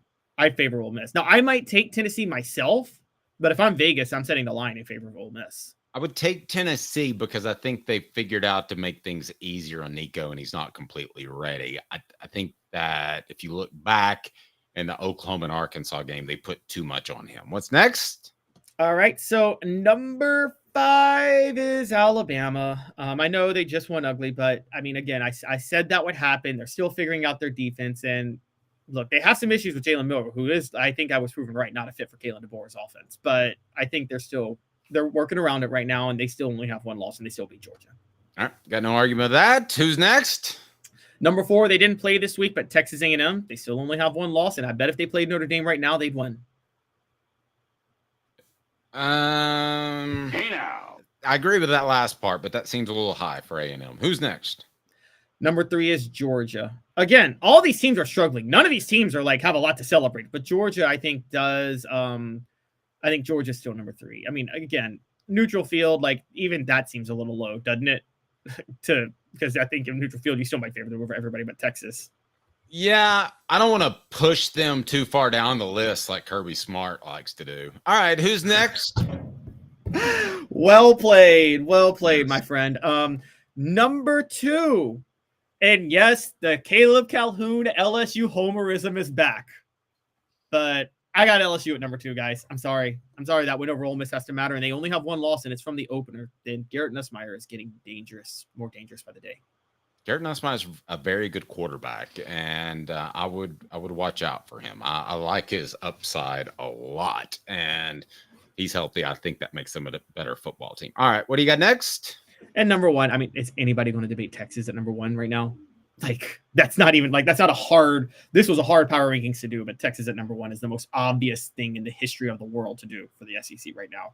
You know, it's funny. I wrote how every team has their issues, and Texas does. But Texas's issue is they don't know which great quarterback to play. I think they know now. I think they know. That's a pretty. If that is your issue, I mean, Tennessee's got offensive tackle issues. We're going to talk to Clint Lamb here in a second about. I don't think that Alabama's a perfect team. Maybe still quarterback issues. He works with the Next Round Live. I think every team in the SEC has issues, but Texas is choosing between 2 great quarterbacks. Quinn Ewers is more experienced at this point. Arch Manning made some mistakes on the field when he started. So there's a little bit of Nico in Arch Manning right now. And what I mean by that is his youth shows. I'm not arguing that, but if they had to go with Arch Manning, they'd still be number 1 on your list, right? Yeah, they still would be number 1 on my list, probably. It's pretty scary. It's pretty scary. All right, so we'll get coming up. We have got a couple things that I want to discuss with Clint Lamb, who is with the Next Round Live, covercrimson.com, and does a fantastic job, disrupt the media. He is really good at breaking down Alabama. So we'll give you an early primer of what Tennessee is facing this week. And it's a good Alabama team. There's no question about it. But the point spread makes me think that a lot of people in Vegas think that Tennessee can win. You always win when you go to Hound Dogs of Knoxville on Kingston Pike. Champions look good in orange. HD Knoxville, if we can drop that in the chat, hdknoxville.com. You can use the promo code HOOK for a discount, or you can stop by and tell them we said hello right there next to, I believe it's Sequoia Springs Presbyterian Church, and they are awesome. hdknoxville.com. 2 minutes, it will be Clint Lamb talking some Alabama Crimson Tide. The show represented by Banks & Jones, Tennessee's trial attorney, banksandjones.com. 5th year, the second and third generations continue Joe Neubert's commitment. His vision of what this business needed to be, we still try to live up to that. If we wouldn't put our family in it, we're not going to put their family in it. If you're going to say that you're doing the best work in Knoxville, now saying it's one thing, producing it and providing it's another. The largest family-owned collision center in Knoxville is Joe Neubert Collision Center.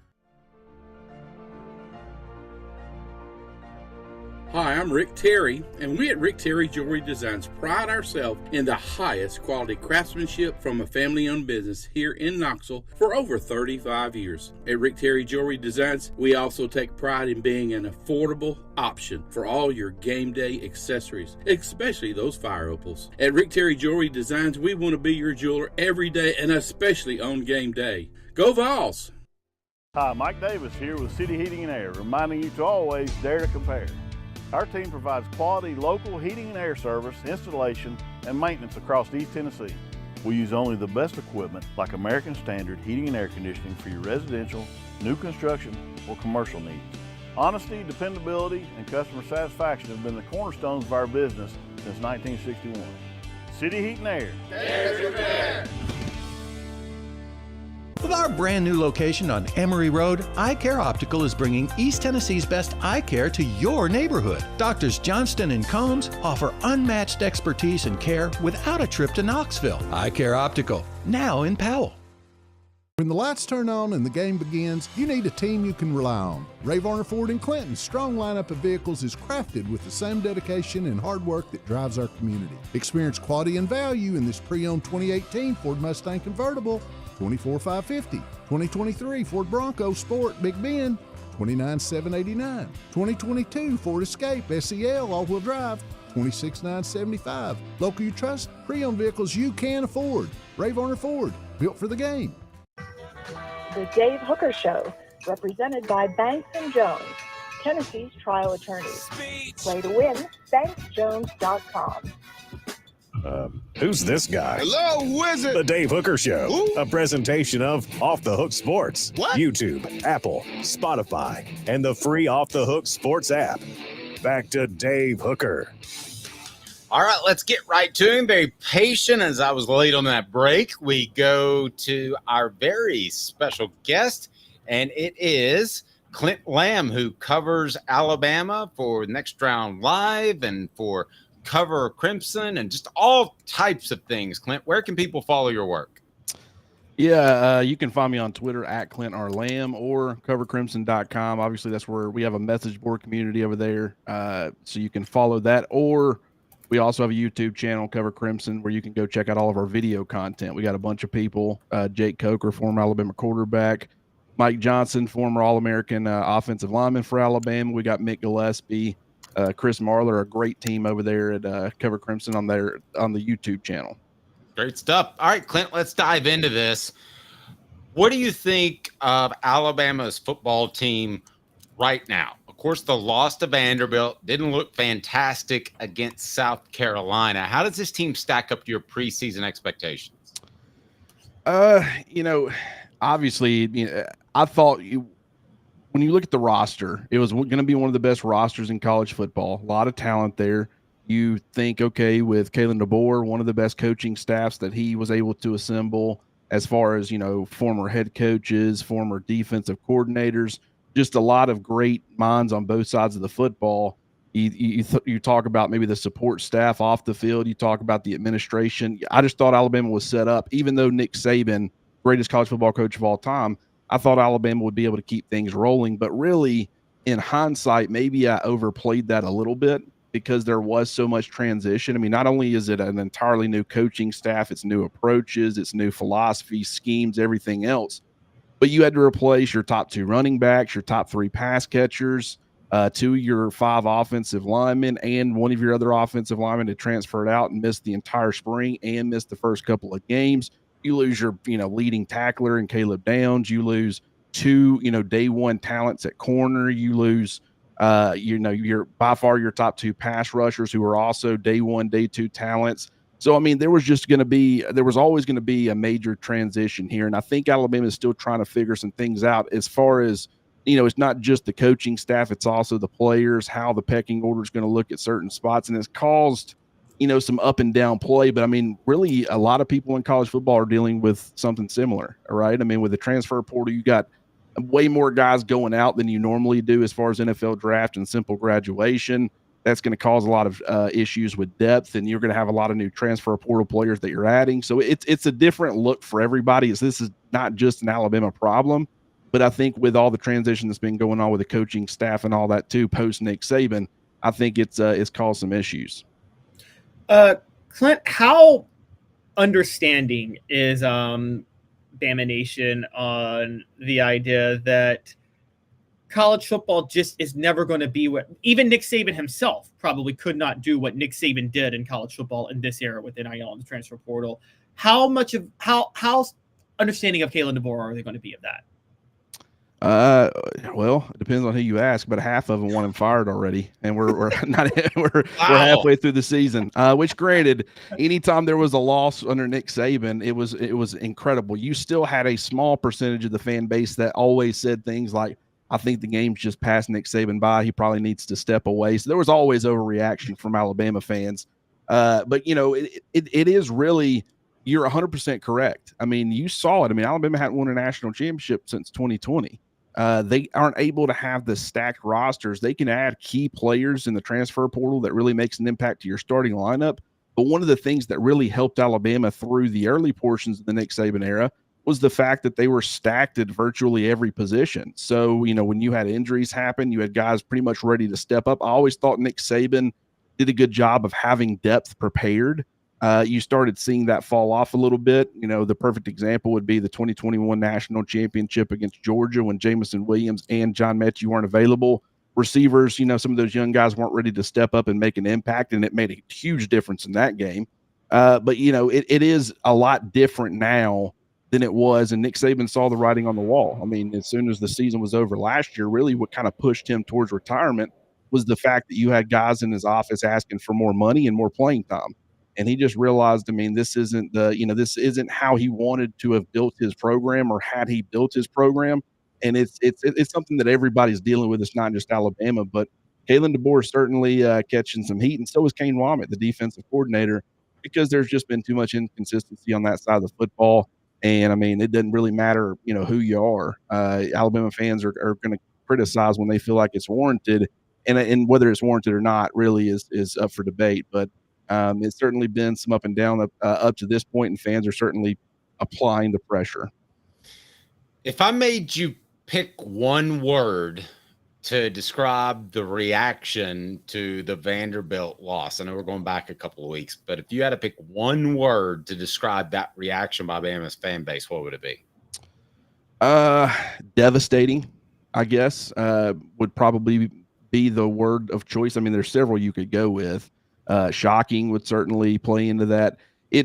I don't think people realize Vanderbilt's pretty good. I mean, this isn't your typical Vanderbilt. And that's hard for people to wrap their minds around, because not only is it the name Vanderbilt, but it's also the fact that they lost to Georgia State. I don't think enough people take into account that they had Missouri, a top 10 opponent, and Alabama coming up.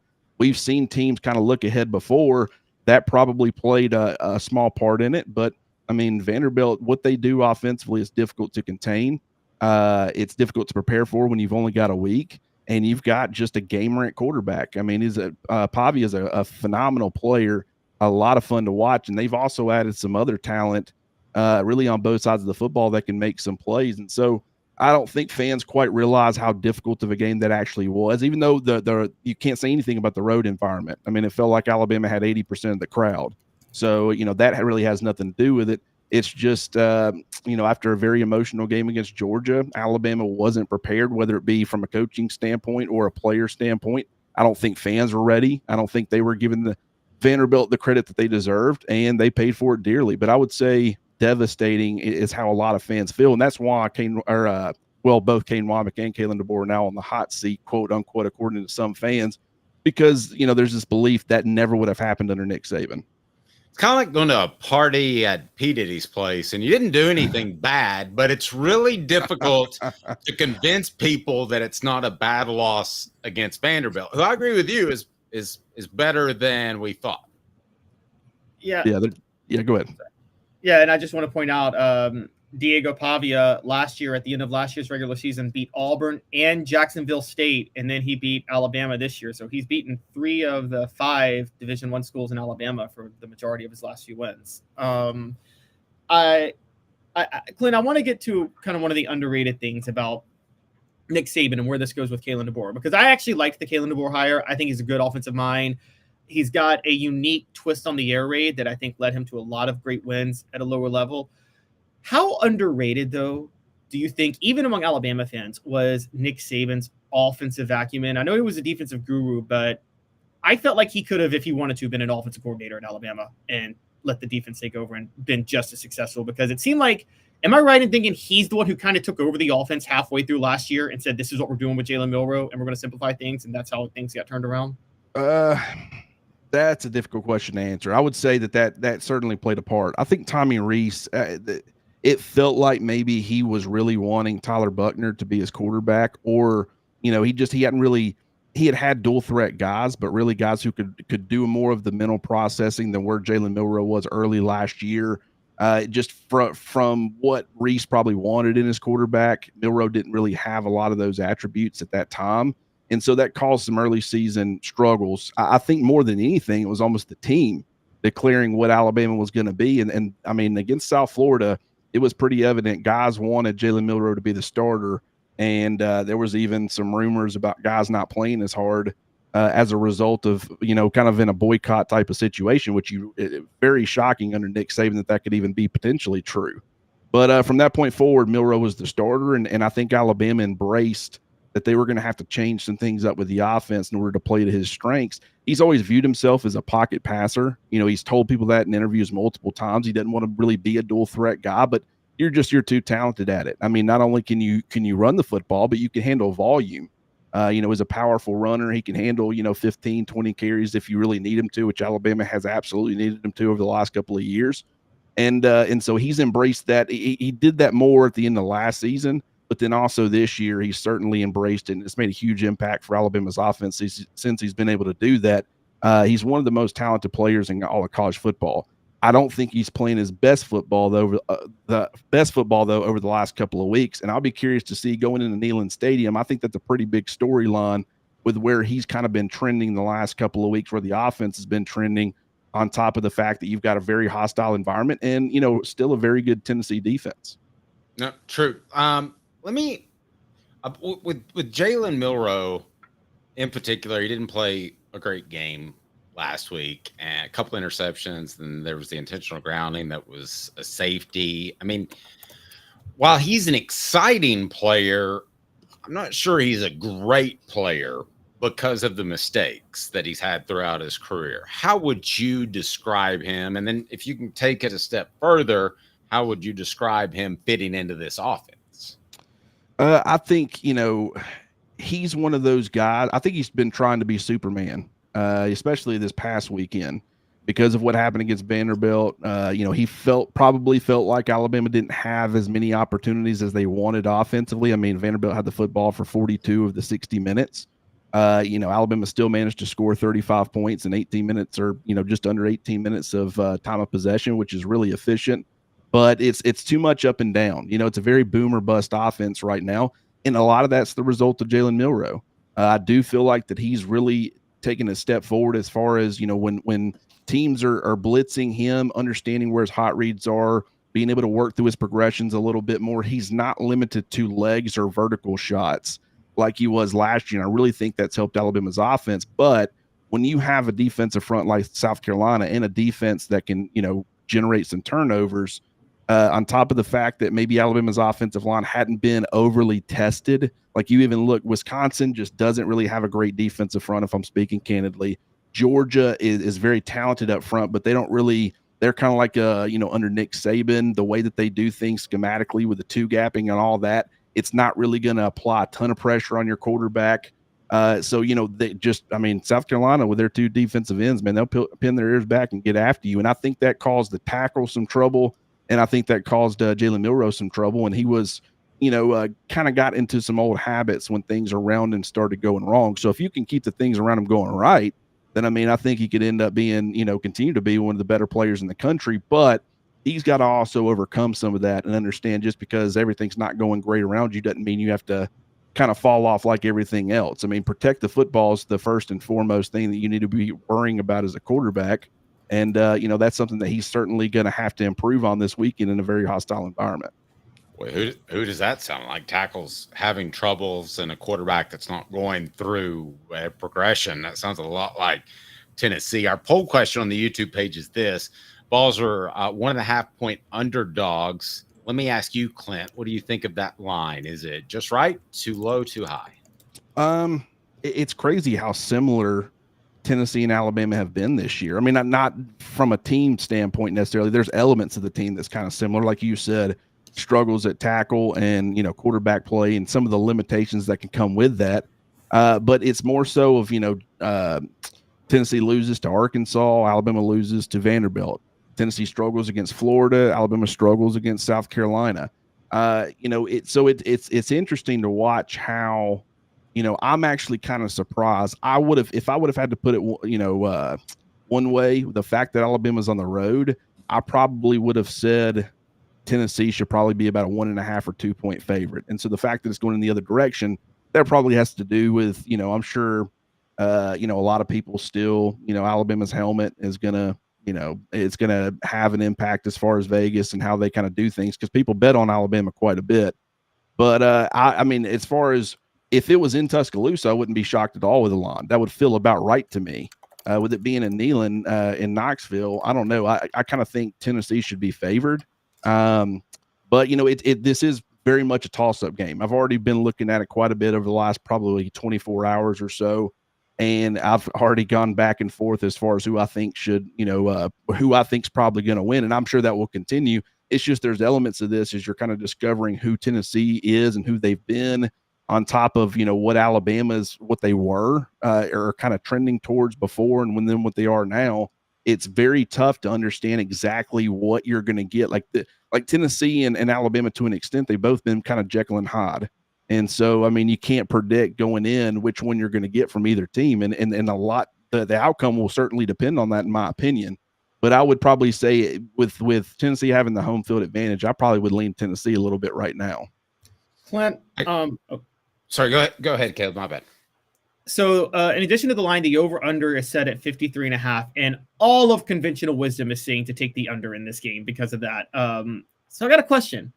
How much do you think that over-under being that high is the fact that they think there's going to be a defensive touchdown somewhere in this game? Kane Womack, that is one thing about his defenses is, it struggled. I think they're kind of, at times, it's almost felt like Alabama's held back in some games. And it's some games that they've ended up being, very close wins or losses. I don't think it was that was the case against South Carolina, but against South Florida stands out. Western Kentucky to an extent. Second half against Georgia, I felt like as far as showing Carson Beck different pictures, pre-snap, post-snap, they changed up a lot of that stuff. But what it does do is it is supposed to generate turnovers. A lot of people want the sacks. When you had Will Anderson and Chris Braswell and Dallas Turner, Alabama was up there, near the top of the country in sacks. And the way that Kane Womack's defense sets up, it's more pressure into turnovers rather than pressure into sacks. So that's one side of it. And then Tennessee, the fact that Jalen Milroe's been turning the football over, the fact that Tennessee's got a really good defense and they're playing at home, you would think, also a lot of people probably think that Tennessee is going to be able to generate at least a couple of turnovers in this game. And so, one being a pick six, that would make sense. I would say, though, I'm kind of with you. As much as, you think about like Kalen DeBoer and Josh Heupel going into a game, you would assume take the over, whatever it is. That's two of the best offensive minds in college football. When you actually start watching the teams and understanding kind of how they're operating right now, the fact that Tennessee's not taking a ton of vertical shots, it seems like the fact that Alabama's, been doing a lot of that, but when you're able to apply pressure on Jalen Milroe, really they condense the field a lot, and they try to get the football out of his hands as quickly as possible. I mean, it's kind of set up where it is going to be a low-scoring game. Clint, if you can, just give me kind of keys to the game, what Alabama needs to do to be victorious against the Vols. They are the favorites, but it's pretty close.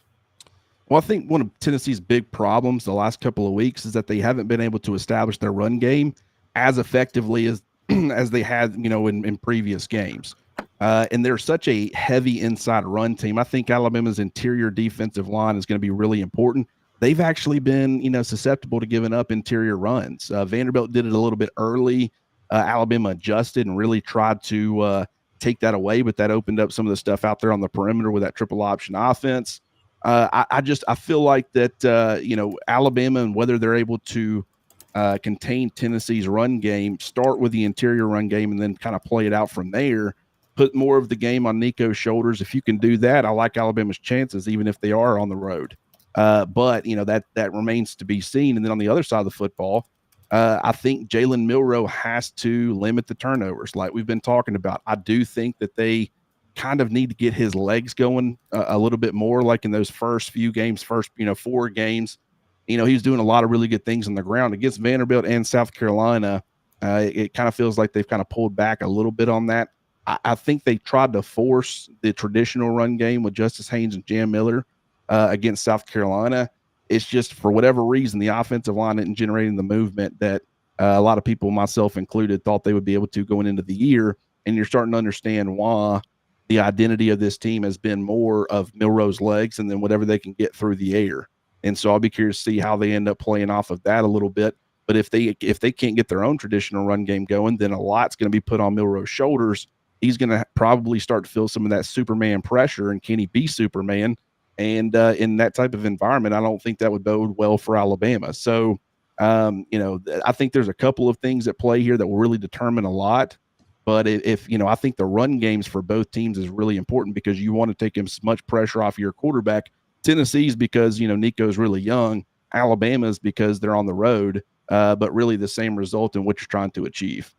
Clint, last thing I want to ask you this. Were you more surprised that Alabama lost to Vanderbilt, or that they didn't bounce back in a big way against South Carolina? I'm probably more shocked that they lost to Vanderbilt.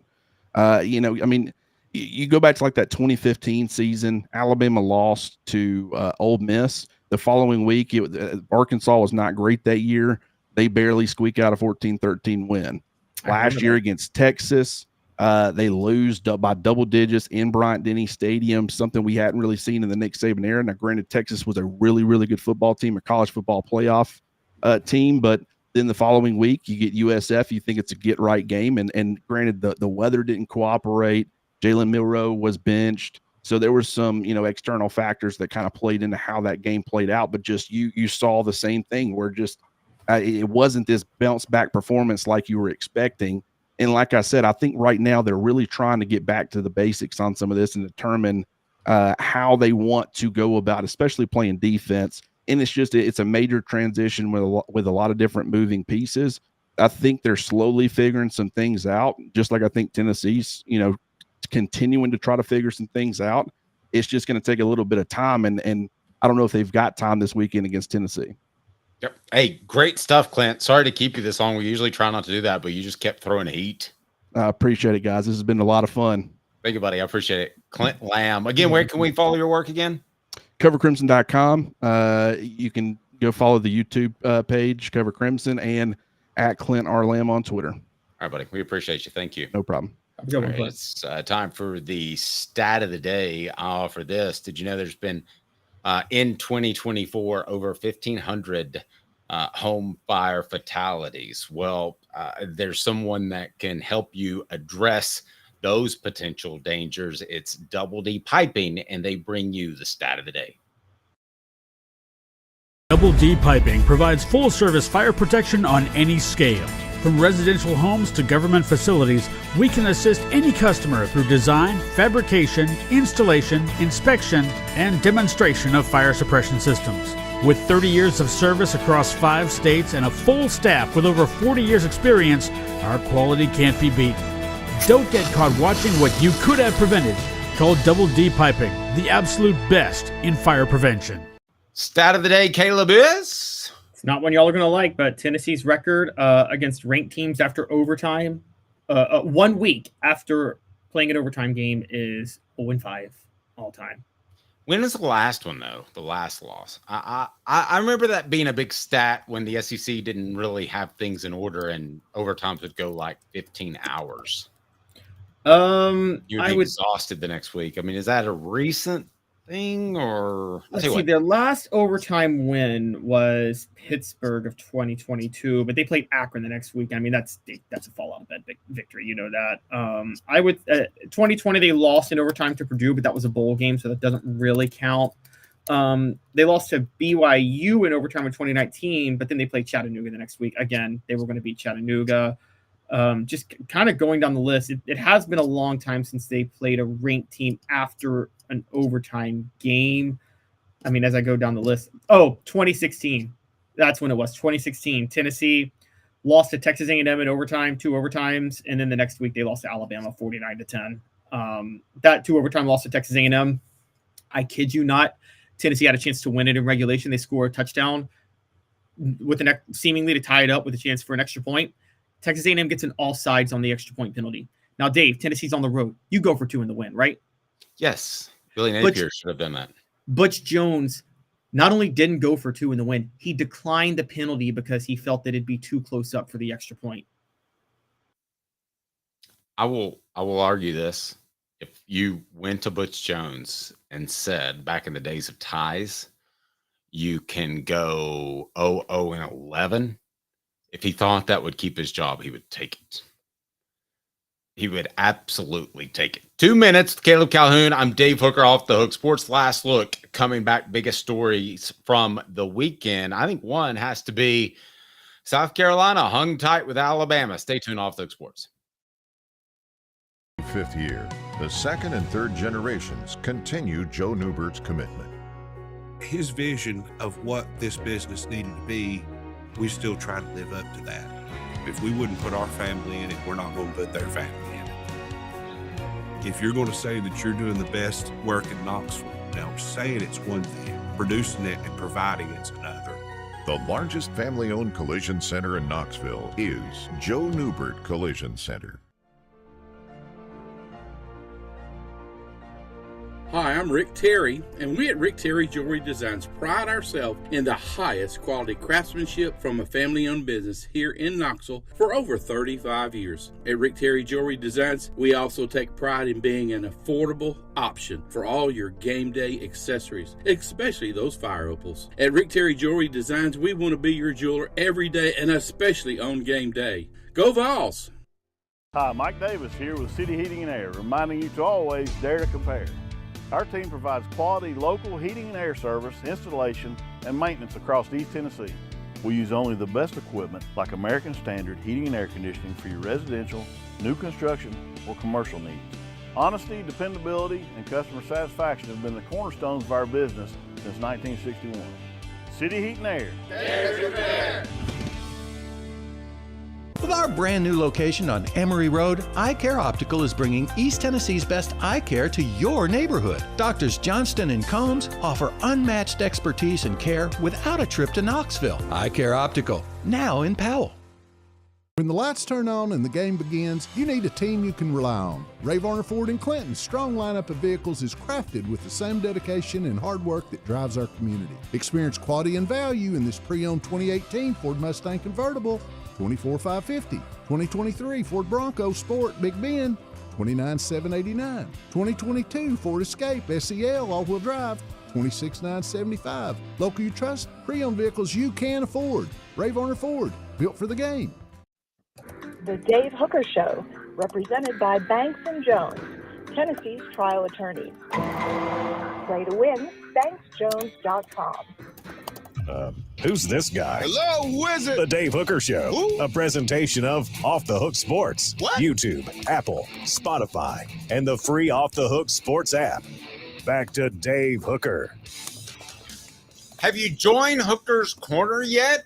Well, you should, because we'll be giving away a mini helmet signed by Dylan Samson later this month. That's our October grand prize, and it's presented by Sports Treasures. With Sports Treasures, they carry over 5 million sports treasures located in Knoxville, North Knoxville, for over 35 years. Just a fantastic store.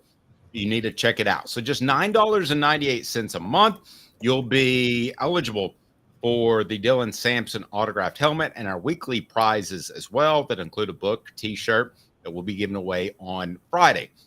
So go ahead and be a part of Hooker's Corner. Now, if you want to be a free member, you can do that too. Be a free member and you can be eligible for a Garmin watch worth over $1,000. It's Rick Terry's Grade 8 Garmin Challenge. When we hit 8,000 subscribers, which is right around the corner, we will give away a Garmin as long as you're a free member of Hooker's Corner and a subscriber of the station, which most of you are. But if you're not, please hit subscribe now.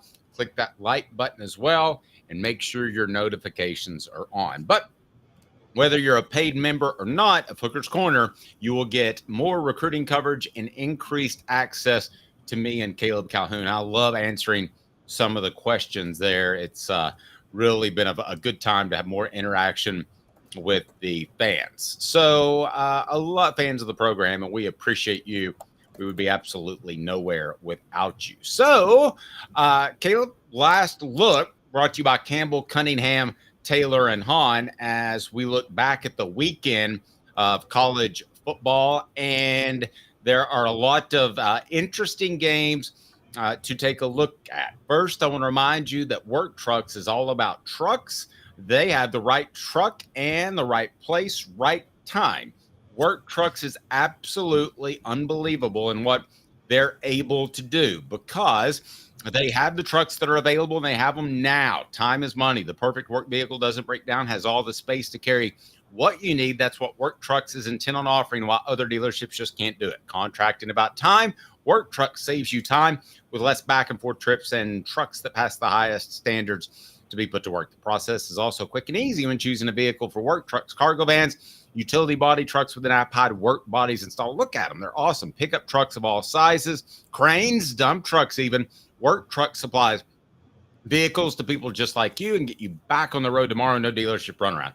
If you're a contractor, you need to know Work Trucks. That's fact. Service industry, Work Trucks. Work Trucks carries the trucks that your business has to have. You need Work Trucks. Clinton Highway in Knoxville and in downtown Birmingham for the entire inventory. Go online to worktrucksllc.com with an X, worktrucksllc.com.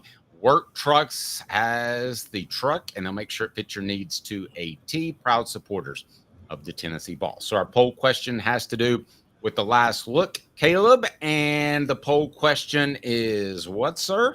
What is the biggest story of the weekend in the SEC?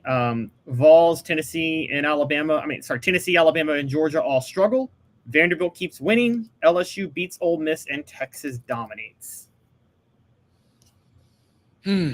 I'm going to go with LSU beats Ole Miss because I think that Rebels program is now out of the running for the college football playoff, and that could cause that team who has mercenaries to unravel. If you had a pick between those, Caleb, what would it be?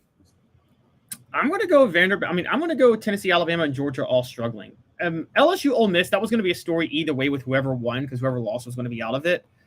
But I don't think, Georgia struggling with, and they struggled with, all three struggled with what we might consider bad teams. Alabama probably played the toughest of the three, but those are three. Again, by week 2 of this year, we thought Alabama, Georgia, and Tennessee were 3 of the 4 best teams in the SEC.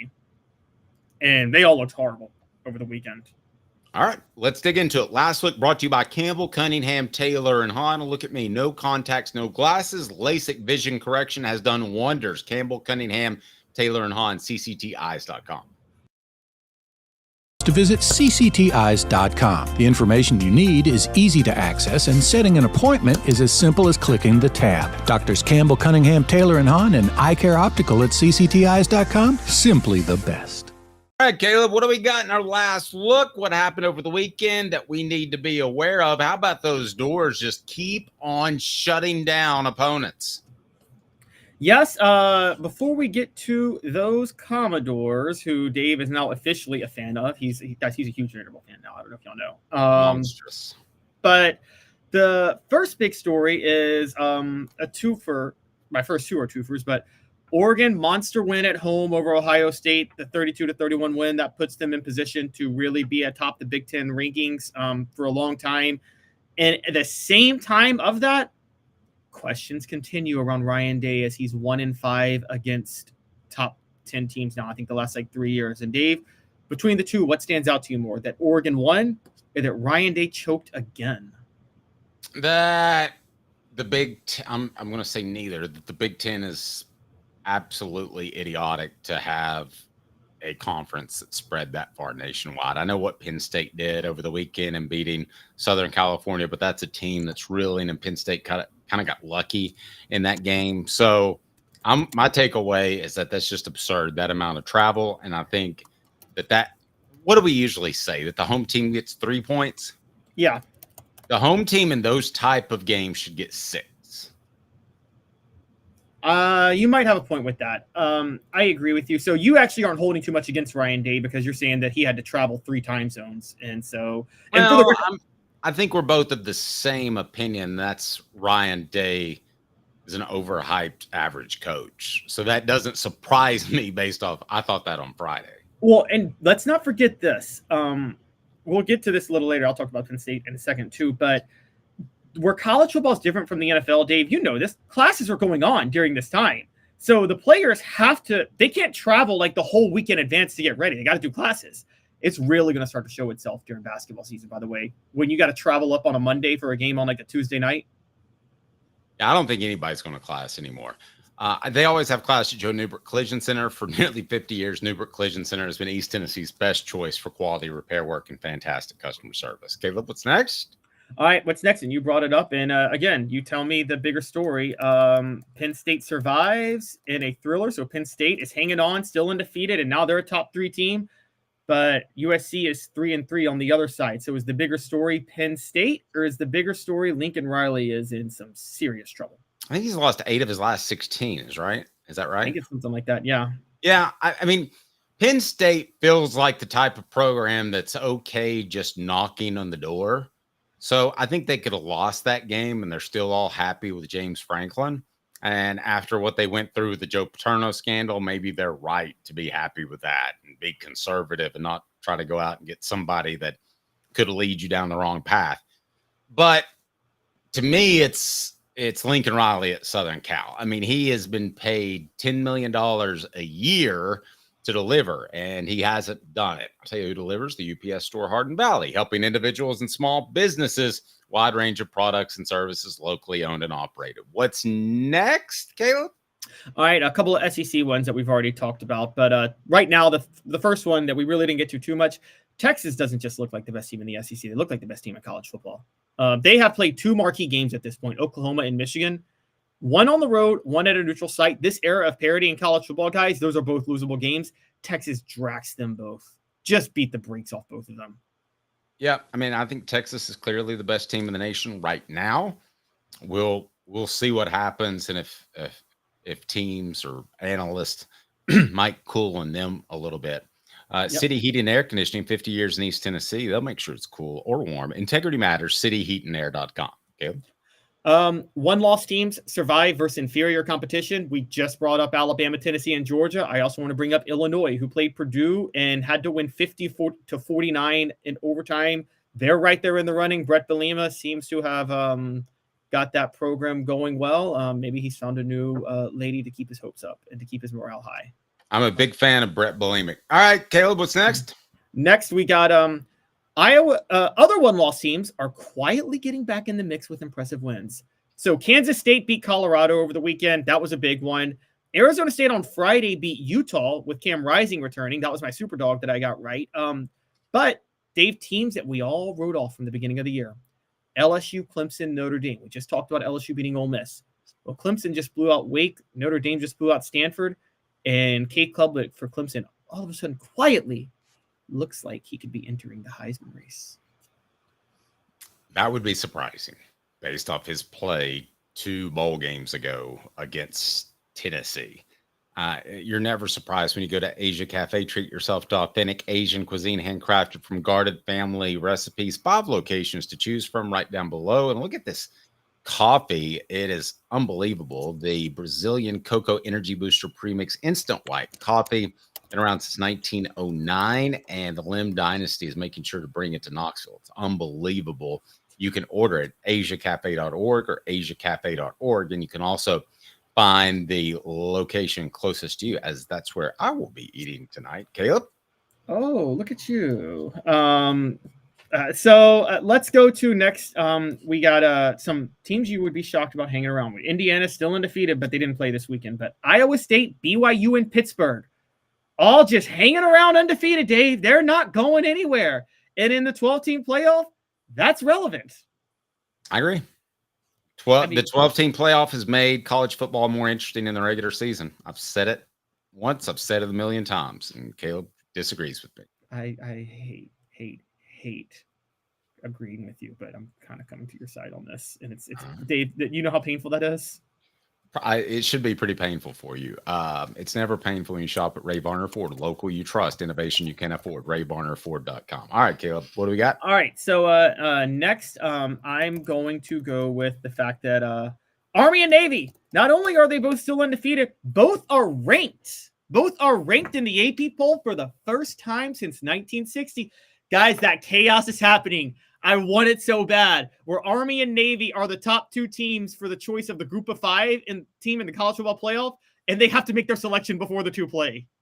That would just be great, wouldn't it? Yeah, I'm down with that. I'm very down with that. Yeah. Anybody else out there as far as our y'all are last look really brought to you by Campbell, Cunningham, Taylor, and Hahn? What do you got?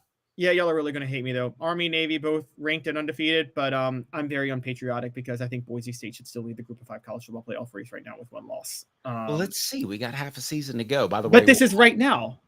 Yeah. Okay. Well, let's see. I mean, I think Boise State's a better team than either of those teams right now, but Dave hates the troops, guys. Troops. I mean, I agree with you. Boise State's better. We're very unpatriotic. But Liberty's also hanging around at undefeated. I don't think they're that good, though. So maybe I'm also, I don't know, sacrilegious for saying that Liberty's not a threat and that Army and Navy are.